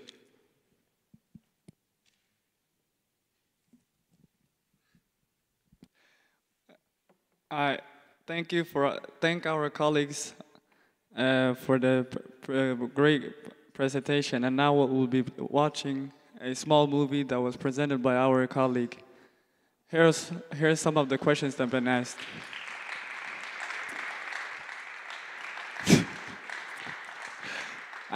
So these were the questions that were asked. How long have you been living in Yelbu?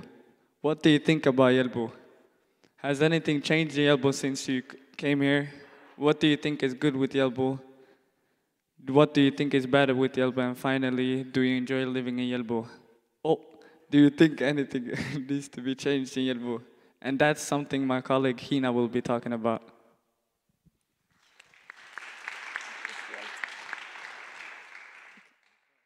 Hello, my name is Hina, and I'm 20 years old, and I live in Yelbu. As a part of our project, we wanted to talk to young people who live here in Yelbu. We were curious to learn what residents think about the neighborhood, so we decided to record a few interviews and ask them some questions. This is a short film.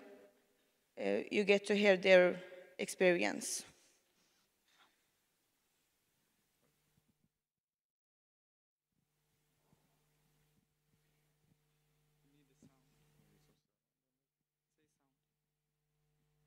We need some sound.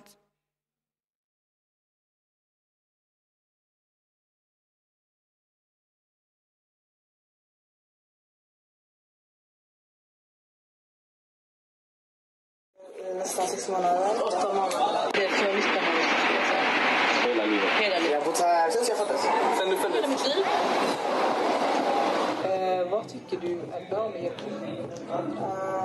Jag tycker att det är en fin plats med fin folk. Men jag tycker också att man behöver ändra på en hel del grejer. Jag måste vara ärlig. Det får du gärna vara. Jag har inget negativt att säga om det. Jag älskar det. Det är kultur, mycket människor som man känner. Och ett ändrat sen du har kommit hit? Lekplatserna till större lekplatser och de har inte gjort så för de har byggt skolor. Alltså man kanske har ändrat på kanske lekplatser, gjort om någon gunga som har gått sönder eller sett dit någon rutschbana eller något sånt här, men inte mycket mer än så. Vad tycker du är bra med Yelbu? Alltså allt nära, liksom lekplats, fotbollsplan, vad som helst. Människorna skulle jag säga. Människorna, alla känner vad de är. Jag tycker att folket är bra. Det är bra folk som bor här, folk som bryr sig om varandra och alltid har öppna händer och hjälpsamma. Det är hemmaplan. Det är där jag känner mig trygg. Jag tycker det är dåligt med Yelbu. Det är att vi har det lite mindre bra här jämfört med någon som bor inne i Kallebäck eller om du bor i någon fin ställe av Göteborg så är det jättemycket skillnad. Liksom, de har kanske mycket mer grejer än vad vi har. Liksom, att man borde göra om lägenheterna, vara uteställen, gårdar med tak helst så att vi får skydd från fågelbajs och massa andra grejer. Nya grillställen, kanske sittplatser och sånt här.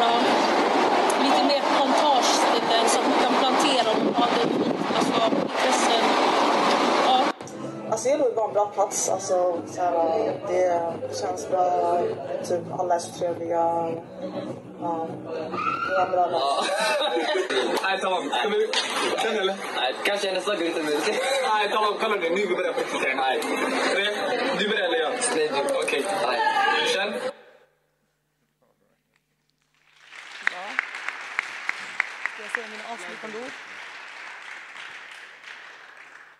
We hope this film has given you a glimpse into what life is in Hjällbo for young people. Thank you for listening to their voices and taking part in their stories. Thank you. Thank you, Hina, and thank you, Hubert. All right. Moving on, we have a young man who will represent himself here. He was part of the 2025 summer project. Take it away. Right. Hello. My name is Zaid. I'm 18 years old, and I was part of the summer project, employed for 3 weeks as an artist. Right. What I'm going to go through today is first the assignment of basically what I was employed to do during the 3 weeks. And during the 3 weeks, we had a theme of water, which was based around our artwork, what our artwork was going to be about. And next is the process, which is what is the plan, what is going to happen today, next week, next month, vice versa. And then a day-to-day process of what was happening every day, which we documented. Yeah. And then the end result, which is still in early work. Right. So this is a sketch process for the public artwork. And it started with the work during the summer, which was the research of the place, where to place it, our concept, what to do. Do you have any early ideas already? And then 2 weeks ago, we met for the idea sketches that the 2 artists came up with, which was about form, material, and possibly the function of it, and even the placement, the final placement. Now here is where we part ways with the artists, and this is where they continue without us with a 3D model, a pricing, and the sizing and measuring of the artwork, and this is halfway during December somewhere. Now, the finished sketch is supposed to be done by March with all the details done with a 50-page essay that they're supposed to send to the contractors, which will mean that even if something was to happen to the artists, the contractors will still know exactly what to build and what they thought of. And it will be finished by 2028. Or 2027, depending on a playground that's being built in the same area, and it's mostly for resources. Now, these are the traces from the process, and as you can see, we documented everything, taking pictures and hanging them up on our wall of our apartment, which was our studio for the 3 weeks. We also had a fountain made out of cans we used, and sprayed it, and had water flowing through with a pump. We also wrote words on the wall that has to do with the theme of water. We drew, we made another fountain using sculptures of our noses, faces, eyes, ears, etc. And then we also used stuff from nature like ropes, tying around trees, learning how to make knots and making like hanging mattresses and stuff like that. And now, you may wonder, how did we come up to this stage? And this was from 2 weeks ago, and it was the artist's idea, and the inspiration was that all of us that were employed would always like rest as soon as we got the chance, always tired, always doing that. And obviously, as creative artists, it had to be a couch, right? So it's got a lamp with a warm tone to not disturb the nature. a couch that is made out of concrete but looks soft, a wall piece, an outlet to charge electrics, and even more plants than there already is. And the materials that deceive are actually made like this. This might look like a soft cushion that you can just jump onto, but it's actually made out of concrete. And it's made to deceive, obviously, and it's not to ruin textiles or anything when it's outside. Now, for our second artwork, we took inspiration from this fountain located in Gothenburg called Poseidon. And this second artwork is made to be less practical and more to lighten up the area that it's going to be built in. And the inspiration is, it resembles a lake, obviously, with the fountain, and we want to have a statue up on top, and it's going to look like a lake on a mountain, and which is literally the name Bergen, where I'm from, the area, in Swedish. And here is the early sketch for this that we made with our names scripted onto it, and we've got this mermaid in the middle that is also from one of the assignments during the 3 weeks, which she took and thought of and wanted to have. And that is it for me, thank you. And now up for the next two urban planners that will come up on stage. Thank you so much, Said. Thank you so much. Moving on are Samira and Miriam.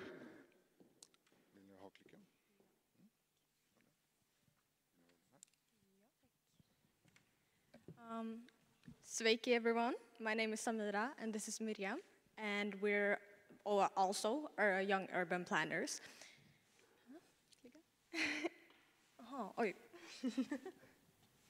Yes. And while some of our colleagues focused on research and analysis, Miriam and I took a more hands-on approach. We worked on our project last fall, and we focused on an area called Hammarkullen, and it's only one tram stop away from Hjällbo. And it's honestly very special to my heart since I used to play there as a kid. But what exactly was this task? Well, we were asked by the city to improve 2 specific areas in Hammarkullen. We have the forest area, which was full of potential but was barely used, and we have the water play area, which, if you click, doesn't function most of the year, feels boring and gray, as you can see, and is ugly rather than playful. So essentially, the city wanted the kids to use the forest area and to use the water play for its actual purpose. So now, we'll walk you through the process of what it felt for us to be young urban planners. To begin, we spent time observing the area around the Hammarkullen, especially the playground. We walked through the space, took notes, and tried to understand how the playground is being used, but more importantly, how it's not being used. We also reached out to architecture firms and looked at inspiring playgrounds both online and in person, and collaborated with architecture students.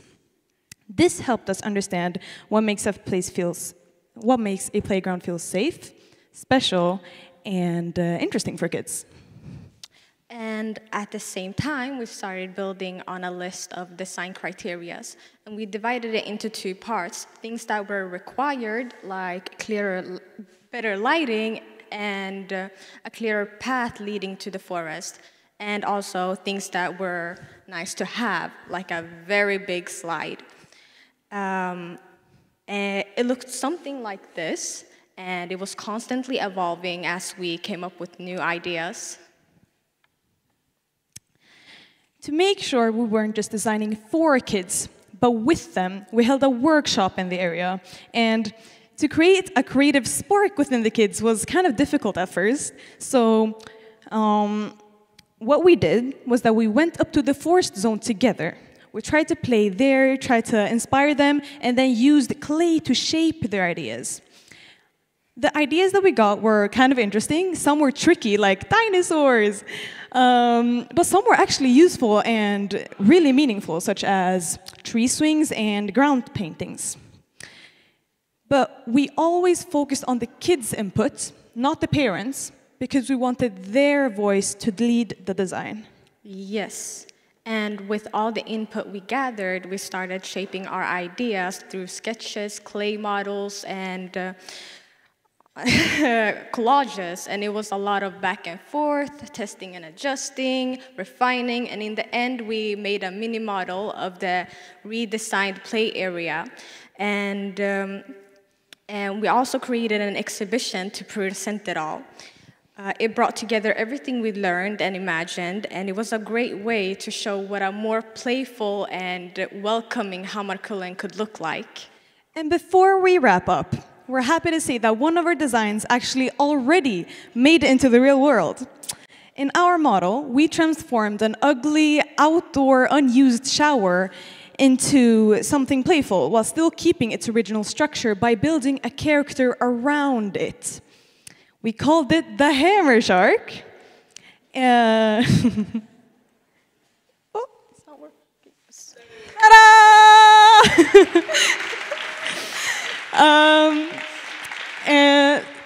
The Hammer Shark, honestly, it's a joke, by the way. Hammer Shark, Hammarkullen, ha ha ha. Well, it became our very own unofficial, cute mascot, and the best part is that it's already built. And so even though this started as a very small project, it's so exciting to see that our ideas actually became reality. So thank you so much for listening. Thank you so much for being here, and thank you. Paldies. Paldies.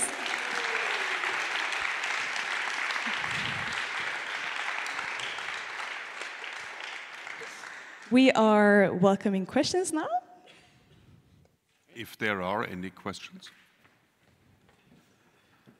I think you should be aware of that everybody is simply flattered and impressed, first of all. So it's a problem of sucking it down and inside the brain. Questions? Go for it. I need one microphone from you.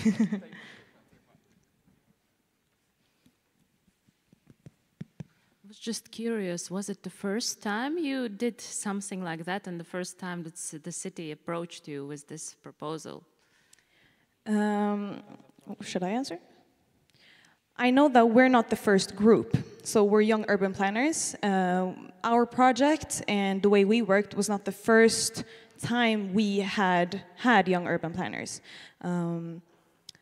Do we know, Luis, if there is something that has been built in the past? Because I know that this Hammer Shark is already being built. Is there in the past?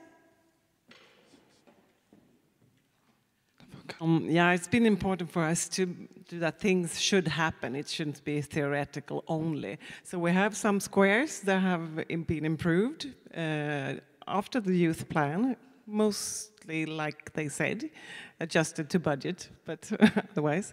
We have some parks that I also improved.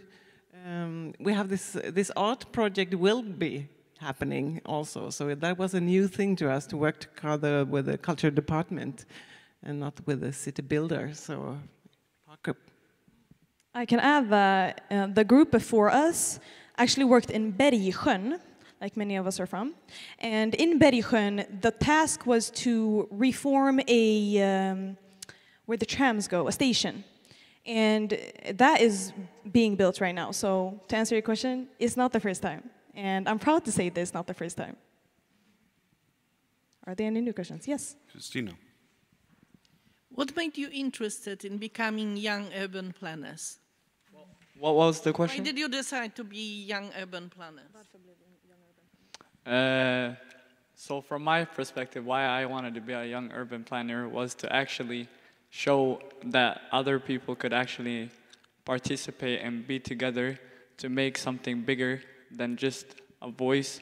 I just wanted to show that we all could be a part of this, and that's why I got this great team over there too. Shout out to the whole team.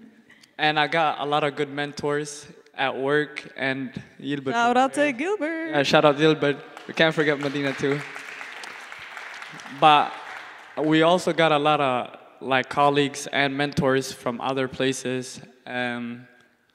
People inspire everybody to do something new, to give advices to some people that don't got the chance or the voice to actually give out. And that's why I always also, I think, want to give a shout out to all the mentors behind the cameras. To, my colleague, she might be back there. But anyways. I could add, I feel like everyone of us has their own story, if anyone want to add later too. My story is that I am more of an activist. I feel like I am also from Hjällbo, and as we have said, it is a socially, economically struggling area. And so my voice as someone who lives in Hjällbo would not necessarily be shown just because I am from Hjällbo, or maybe just because I look the way I do.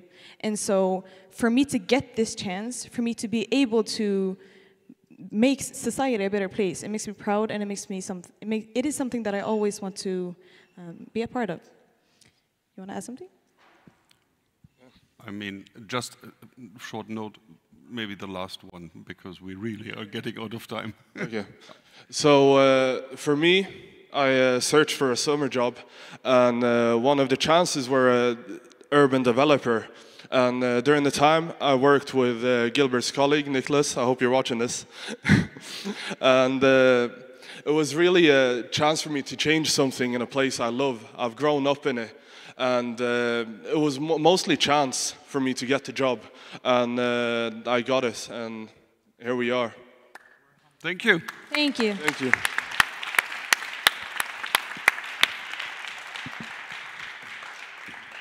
Are we supposed to put this back? Thank you. Yes. So I hope you apologize that for something like this we take a little bit more time. Absolutely, exactly. I think so too. Now, my great honor to have our last guest for today.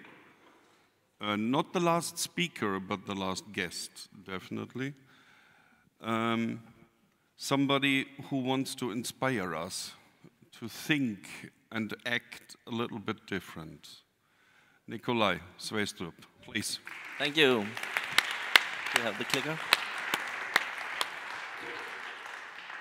Yes, the floor is yours. And for sure, you have your 20 minutes, just... Thank you so much. Thank you for the invitation to come here and speak today. I'm very pleased, and it have been 2 wonderful days here for me, joining you. And I am very pleased that I can come here to the end of your conference, and I hope that I can inspire you to give some new thoughts and make some new ideas for new projects. I'm going to talk a little bit about regeneration and a shift of mindset. Maybe you all know that in these days, the global leaders are gathered in Belém. They are discussing this one. The only important thing that we have to discuss, the maximum of degrees of how much the Earth can have of degrees level, 1.5. The problem is just that we are already there. So we're really now discussing how can we survive 2.0, 3.0. How many here have heard about the planetary boundaries? That was one there. Some, not all, okay. I'm a bit disappointed. We are all talking about that the limits of the Earth is crossed. It's going very, very fast. Some very, very good researchers amongst Johan Rockström and others have made these boundaries, and in 2009 there were 3 boundaries crossed, 2015 4, 2023 6 boundaries crossed, and actually these days we are talking about, I know you cannot read it, but this is about the ocean that is also almost crossed. So we are really standing in a situation where we have to act. I think that is common knowledge. But the way we have to think is that we have to change our mindset. We're doing a lot of the same stuff that we always have been doing. We're just fixing it a little bit. So please think about how to change a mindset. One of the big things is that we have to look at ourselves as humans, not only as some that can rule about everything we are a part of, but we are a part of the biosphere. We are part of the nature. We are nature in ourselves, and that's also why we have to respect how we do things with the nature. So we are a part of the biosphere. That's because that's the reason that I really have dived into regenerative thinking, because we have to go beyond sustainability. Sustainability is just fixing the things, trying to do a little bit better, but regenerative thinking is to go beyond that and make the change to have more positive thinking. Everything that you do have to have a positive impact, not only making things a little bit better, but have a positive impact. And we see this shift for doing, we have the sentence, doing less harm to doing good. I think that's the most important sentence that you have to take with you home today. But we don't have the good thing for all these innovative people that you are thinking so many things, is that we don't have the solutions yet. We really have to dive into how do we do things in another way, because all the things we're doing today is not good enough. We are just making electric cars, and then we think we have the solution, but we're still making big cars and driving around and having the traffic problems. So we're not thinking the right way. A very short graph, we're not going to dive so much into it, but this is just about how we today thinks about more conventional and a lot of the decisions we are making today is still in the old world. Our vision is here to make it sustainable, do no harm, just doing the things that we already do, no more harm. But if you want to go the steps further, you have to think about fixing the harm, be restorative and creating the positive impact. Here you see today we have a lot of discussion about the SDGs. The goals for sustainable development that was decided in 2015, and we should get into the target in 2030. We have 5 years left, depending on how you're counting, and we are not even close to that. But still, even that is it's a very, very good target. And how many here have been working with the sustainable goals? There must be some more. Yes, that's good. That's great. But we still have a lot of work to do, and we still have to change our mindset of the thinking of this to actually think about how to do good. I'll just take this just to make some pictures for you. If we're talking about city development, how do we think about a systemic change? From the conventional to the regenerative. If you have the cities today, we have a lot of things going into the city and a lot of things going out of the city. If we need to do a more circular thinking, a more regenerative thinking, we have to make some flows that is still inside of the cities. So we reuse the energy, we reuse the goods, we reuse the food, and the organic waste is recycled and so on. And of course, a city is not only the city where it's the houses is, but it's also the hinterland where we get the food and so on. It's very important that you have a big vision. Maybe Tina showed this picture yesterday, I don't know, but it's one of our big plans we have in Denmark. It's the construction of making a city plan for Copenhagen. 1947, there was some planners saying, okay, we're going to make a big plan for the city of Copenhagen, and someone said, oh, it looks like a hand. But that's not my point. My point is that you have to make some big visions. You have to make some big plans if you want to do some changes. Our cities is going through a lot of different changes at the moment. I call it new urban purpose. The city have a new purpose. We're not going and shopping the places we normally do. We're not go to work the normal way we do. Well, it's a lot of different changes. So we are looking into a transforming of our cities. And there's a lot of different drivers of change for how these things is happening. We have cities under siege, we have unruly nature, we have a lot of participatory governance. We have heard some very good examples of that today. But we also have some new ways of living, and especially this shift in value, what is important for us as human beings. And then we, of course, have our tech rush. I don't know if you can see the things here, but in the bottom there's tech rush, all these things that we are looking into. I just saw today that China is making flying cars. It's happening at the moment. And of course, we also need, when we are thinking about city planning, how to live closer. A lot of the things that we have seen here these days is about these 15-minute cities, how to actually have access to all these things that you need in only 15 minutes. It will change the whole way of thinking of city planning. So the nice neighborhoods we were seeing this morning, some of us on the trip, could be built on how to get all the functions very close, so we don't need all that traffic. A lot of the discussion today was, what do we do with all the cars?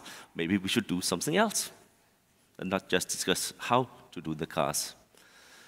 Some of you know this guy.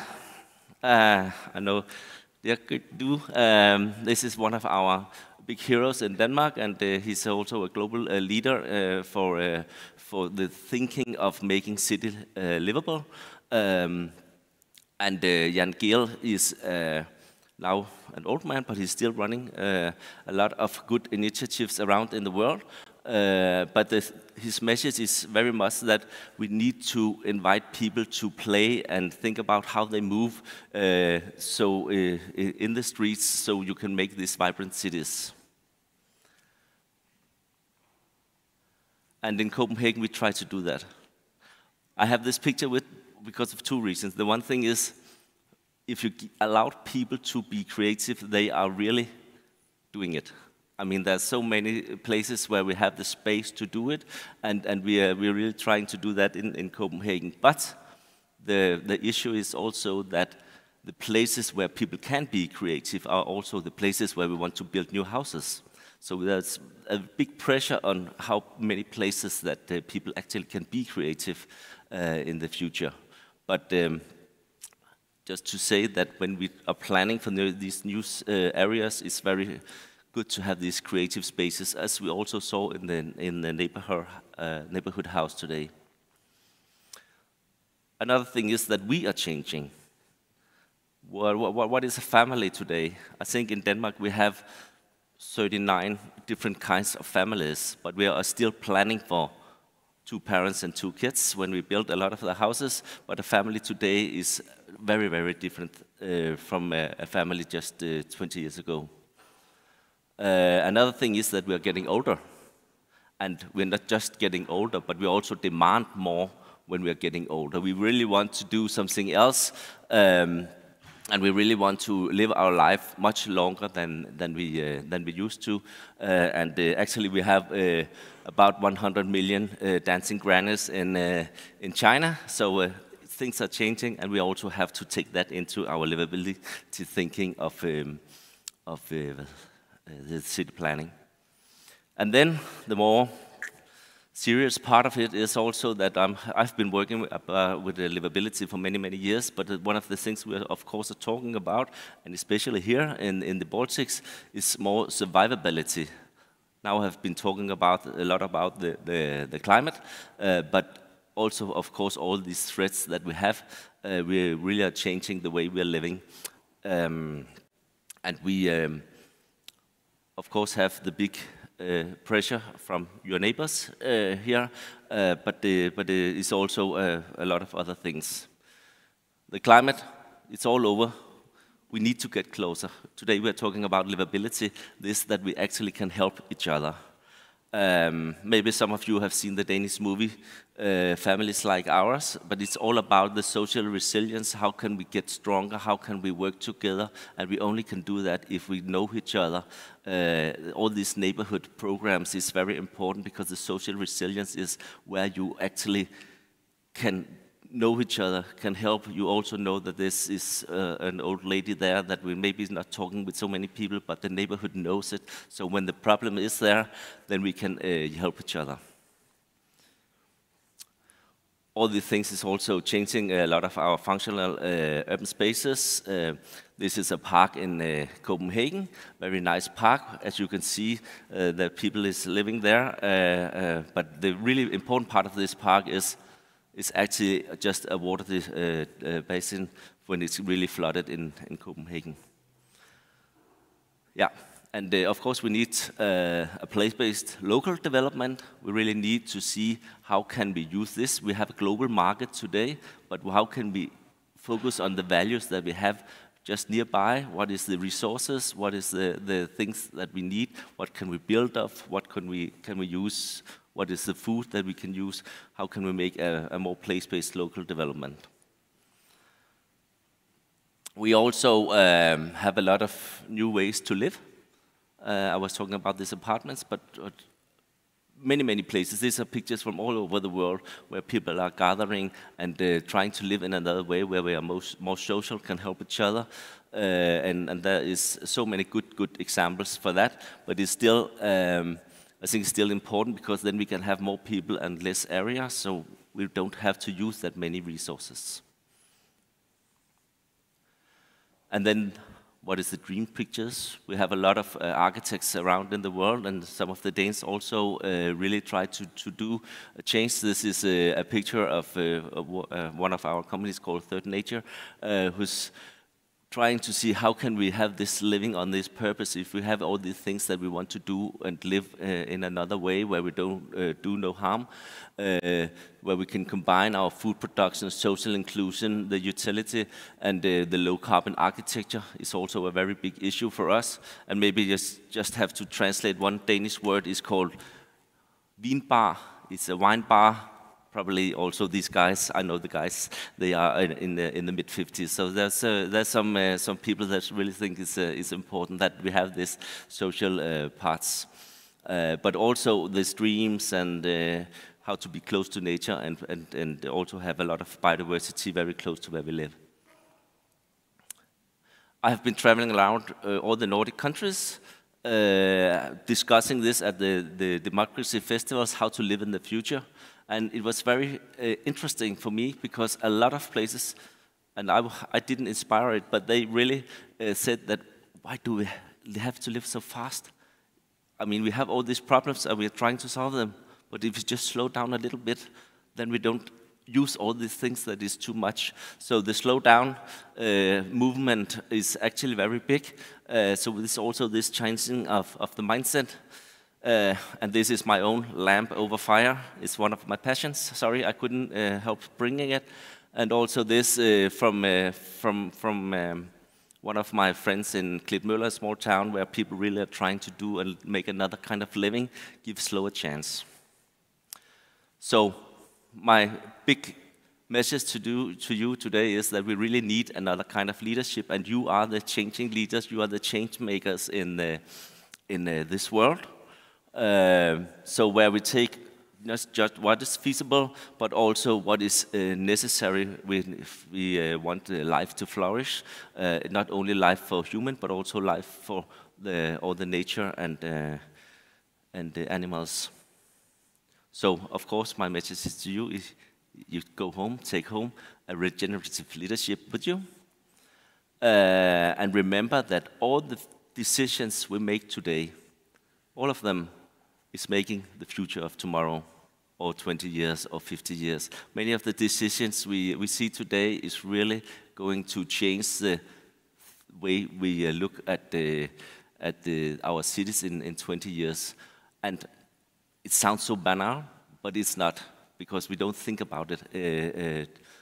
When we take decisions today, we just, oh, we can do that, but it's really changing the way we are going to live in the future. So use the future, as a method. And I can talk a lot about that, how to use it, but the most important message for me is this is called a futures cone. You can see there's a possible future, plausible future, probable future, but the most important is work with the preferable future. What do we really want to do? And this most important thing is that we have a lot of futures to look into. There's not only one future. We can look into futures in different ways. There will be a lot of different scenarios when we talk about what future we want. So for me, please go home, make some new narrative, make some new scenarios of where you want to go. It's very important that we're trying to put some words on. That's why I call it narratives. Go home and tell the story to make the story that they want, make some processes of how to do it. I can help with a lot of that, of course, but it's important that we just have to make our visions, our dreams, because elsewise we will just live in the same world as we do today.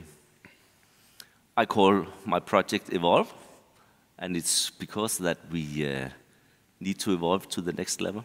We are on one level. You know the history of evolving. We are on one level now, but now we have to move to the next level to do things that is very different from today. So please go home, think, what can we do today to improve tomorrow? Thank you. Woo!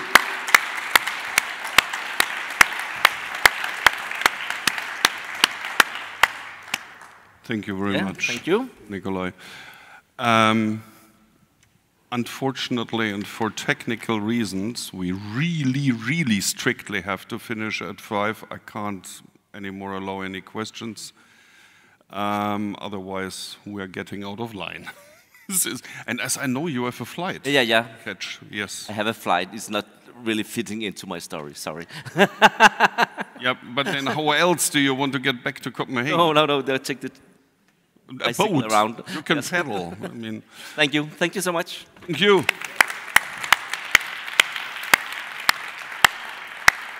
So now, my great pleasure to welcome a dear friend, a dear. You were even my student once. Yes. City deputy councillor of the city, somebody who really hands-on changes this small little village at the end of the world. And he does that with a passion for the last 10, 15 years that is unbelievable, or even longer. Martic, please.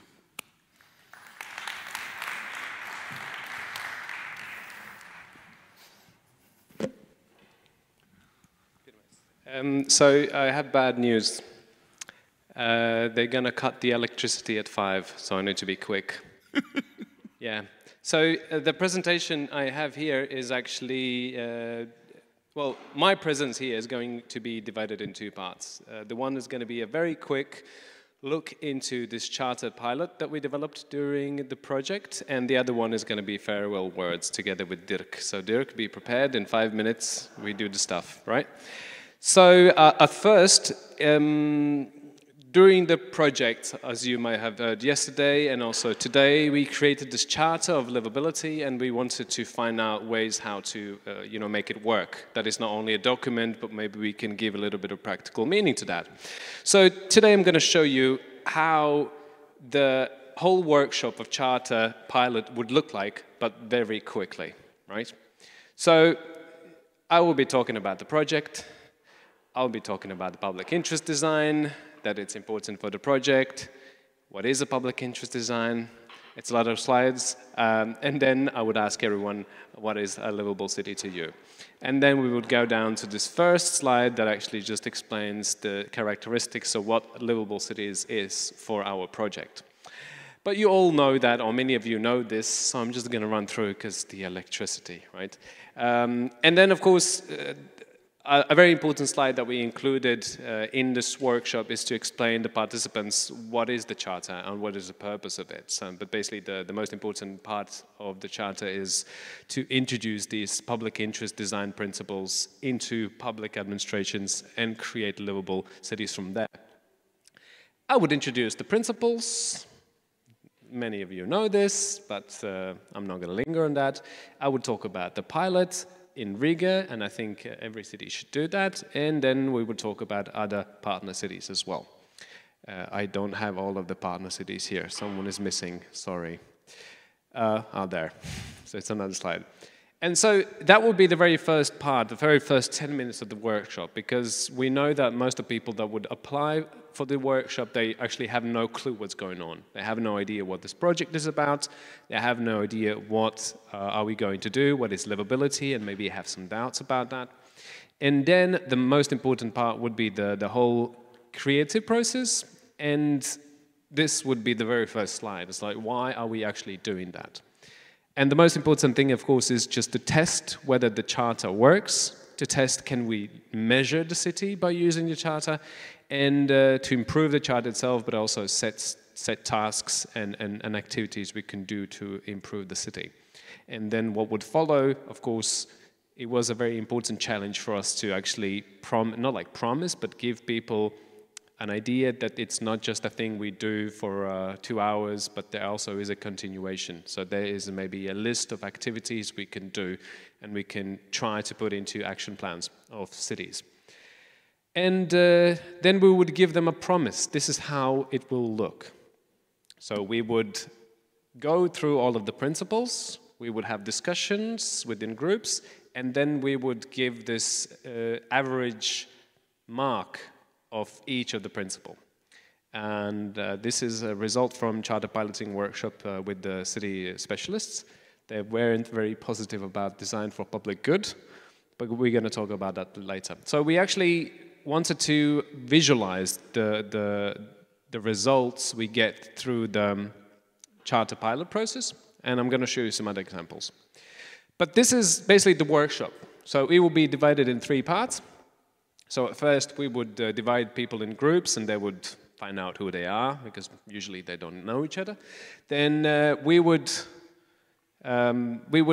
explain them the rules, and actually the rules is very important for most of creative processes, because when you have people that don't know each other, they sometimes have their own ambition, they have their own personality, they have their own bad experiences. So at first thing, we wanted them to talk about their experiences and respect other experiences, because we don't want to fight in the groups. You know, they're talking about something also very sensitive to them. The second thing is we wanted them to talk about something that is relevant today, not like something that happened 15 years ago. And we have had situations when people come and say, yeah, but in 2003, there was this guy. I said, yes, that guy's probably dead.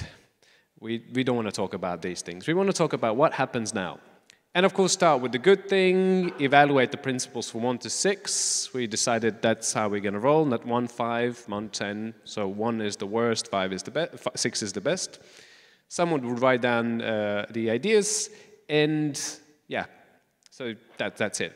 And then the second part would be actually going through each of the principle, giving individual evaluation, so people write down how they feel personally. This principle is evaluated, and then they would get the medium from the group, and we will put them together and get this spider web. And how it would look like, it's like this. So this is not probably not the best, not the last version, but it will be the title of the principle. There will be 2 or 3 questions from the principle, and then people would discuss, and they would evaluate. And we would go through the principles, and then we decided we need a fun break. So we had a little fun activity because people were sitting and thinking for too long, and then we're back to work. And then by the very end, it would more or less look like that. So this is, I think, the very first workshop we did with 25 people, with the city specialists, and so everyone would write down their thoughts, and we would collect them, and actually would have a material to begin with the work. And then there will be a coffee break, of course. And the third part is we would need another, actually we decided that it's not enough simply to evaluate the principles. We need to create the steps, like what are we going to do with this? And that is why we used one method, but before that, this is how, who did this? Someone else, right? So we've done several workshops, but you can see that the results are very different. They very much change. And this is actually from today, is it? Yeah, this is from today. So the sixth principle is the city that learns. So becoming a learning city municipality. So we worked around this. And we used this, and we used the circle of concern method, and we adapted it a little bit, because we thought this is a very good way how to set the next steps of how to improve that principle. And so we gave every team a task. What are the 3 things you can't change, you can't improve from the perspective you are now? A lot of people said, like, for example, we can't change people's their own mindsets, right? If I'm a car driver, I'm a car driver. If I'm a cyclist, I'm a cyclist. It's very hard to change that. So just leave that be. And then we would focus more on 3 things I can change. 3 things I, as a professional, I, as a son, as a dad, as a husband, as a granddad, as a city specialist, someone who is me, who can change the things. And then 3 things that the city can control. And eventually we would go down to some really nice things that later on we could put into action plans, and we would, probably develop something good for the city. It sounds nice, but it usually doesn't happen. And then I think the most important thing is the feedback round, which was the last slide. And we always wanted to ask people how they feel about the whole thing. So what did they like, what they want to highlight, what they didn't like. So we would go through all the fingers, and we would have feedback not only from our side, but from their side. So that's it. That's it. Very fast. So I need to. Do we have a project slide? So I need to ask Dirk to come on the stage as well. And now it's this. Do we have a melancholic music? Because it's the last 5 minutes. However, I need shortly to say thank you very much. Yes, thank you. You say thank you. Yeah. And I say thank you to you. And I just want to give you one compliment. Okay. A very special compliment, because I just realized this was, after exactly 3 years of project, this was the last presentation, and it was the first time that I really understood the entire project. So 3 years of gorgeous work, and you finally hit it. Thank you. Okay, maybe I give a little introductory words, and then you continue with the final words. Yeah. So this is the second part of my presentation, because I've also been involved in the project, and this has been a hell of a project. These 3 years have been entertaining, sometimes rather difficult. People got married. Yeah. People got pregnant. I got elected. And we also had a lot of challenges with our local pilot that turned out to be something that we actually always dreamed about, but at the very end of the project. So it was a very important learning for us that every single project is about time. And often we don't have enough time to gain trust from people, to gain trust or participation for communities. And this is actually sometimes only done by the end of the project. And this is, again, we learned it from these 3 years. But I'm very happy that we're here. I'm very glad that you are here. I'm very, very super happy that it's not raining, because it usually does, or snow, and it's terrible weather. So it was very expensive, but we organized the good weather for you. And I really hope that you're going to leave the city with the best of memories of probably your first visit of Riga, or maybe your second or third. But I really hope that Riga is always going to bring you some new things to discover. And I really believe that we are a livable city, because a livable city is never enough. And Riga has this legend that Riga is never ready. When someone says Riga is ready, we're going to sink. in the old mythical thing. And I think the essence of livability is not a single city in this world is livable enough. It is a never-ending process, and I wish you to work toward that process and enjoy it. Thank you very much. My name is this guy, and I am saying thanks to you from behalf of the project team, but also from behalf of the city council as well, because I got elected. So that's yes. So thank you very much, Dirk. The floor is yours. See you at 7. See you at 7. Not those in the TV. Yeah. See you at 7. Yes. So he's going. So what a pleasure to speak after Martin. Thank you so much for your words, Martin.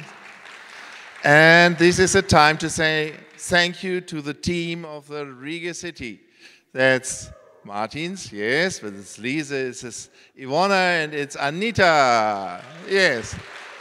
It was such a fantastic conference after such a fantastic project.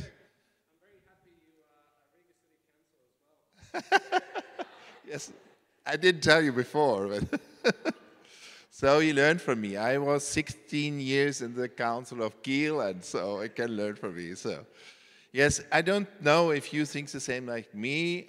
I'm very full of positive, inspiring things, inspiring speakers, and we talked about the superpowers, and we have seen many, many superpowers here on the stage, I think. But at all, there's one overall superpower. It's our collaboration. This is the advantage human beings have, and that we can collaborate. And this project shows it. These 2 days have showed it, that we are able to do it. And this is a superpower we have, and we should do with this and follow up with this. And this is what I have to tell you, that it will not the end. It's the end of the project, but not the end of the story. We will follow up with different things, other projects, the city, livable city network, and we tell you more about it. You will hear more about it, and every finish is just a new start, you must know. And after this wonderful project and this wonderful 2 days, I think we have good reasons to work more and more and more together with these wonderful cities and organizations from these countries, from the Baltic, from Sweden, from Denmark, from Finland, from Estonia, from Latvia, from Lithuania, from Poland, and from Germany. So it have been all parts of the Baltic Sea, without the Russians, yes, that's for sure, but all other parts of the Baltic Sea have been here together. And this was a great, great story. Thank you so much for everything. Have a good day back and nice evening. Thanks.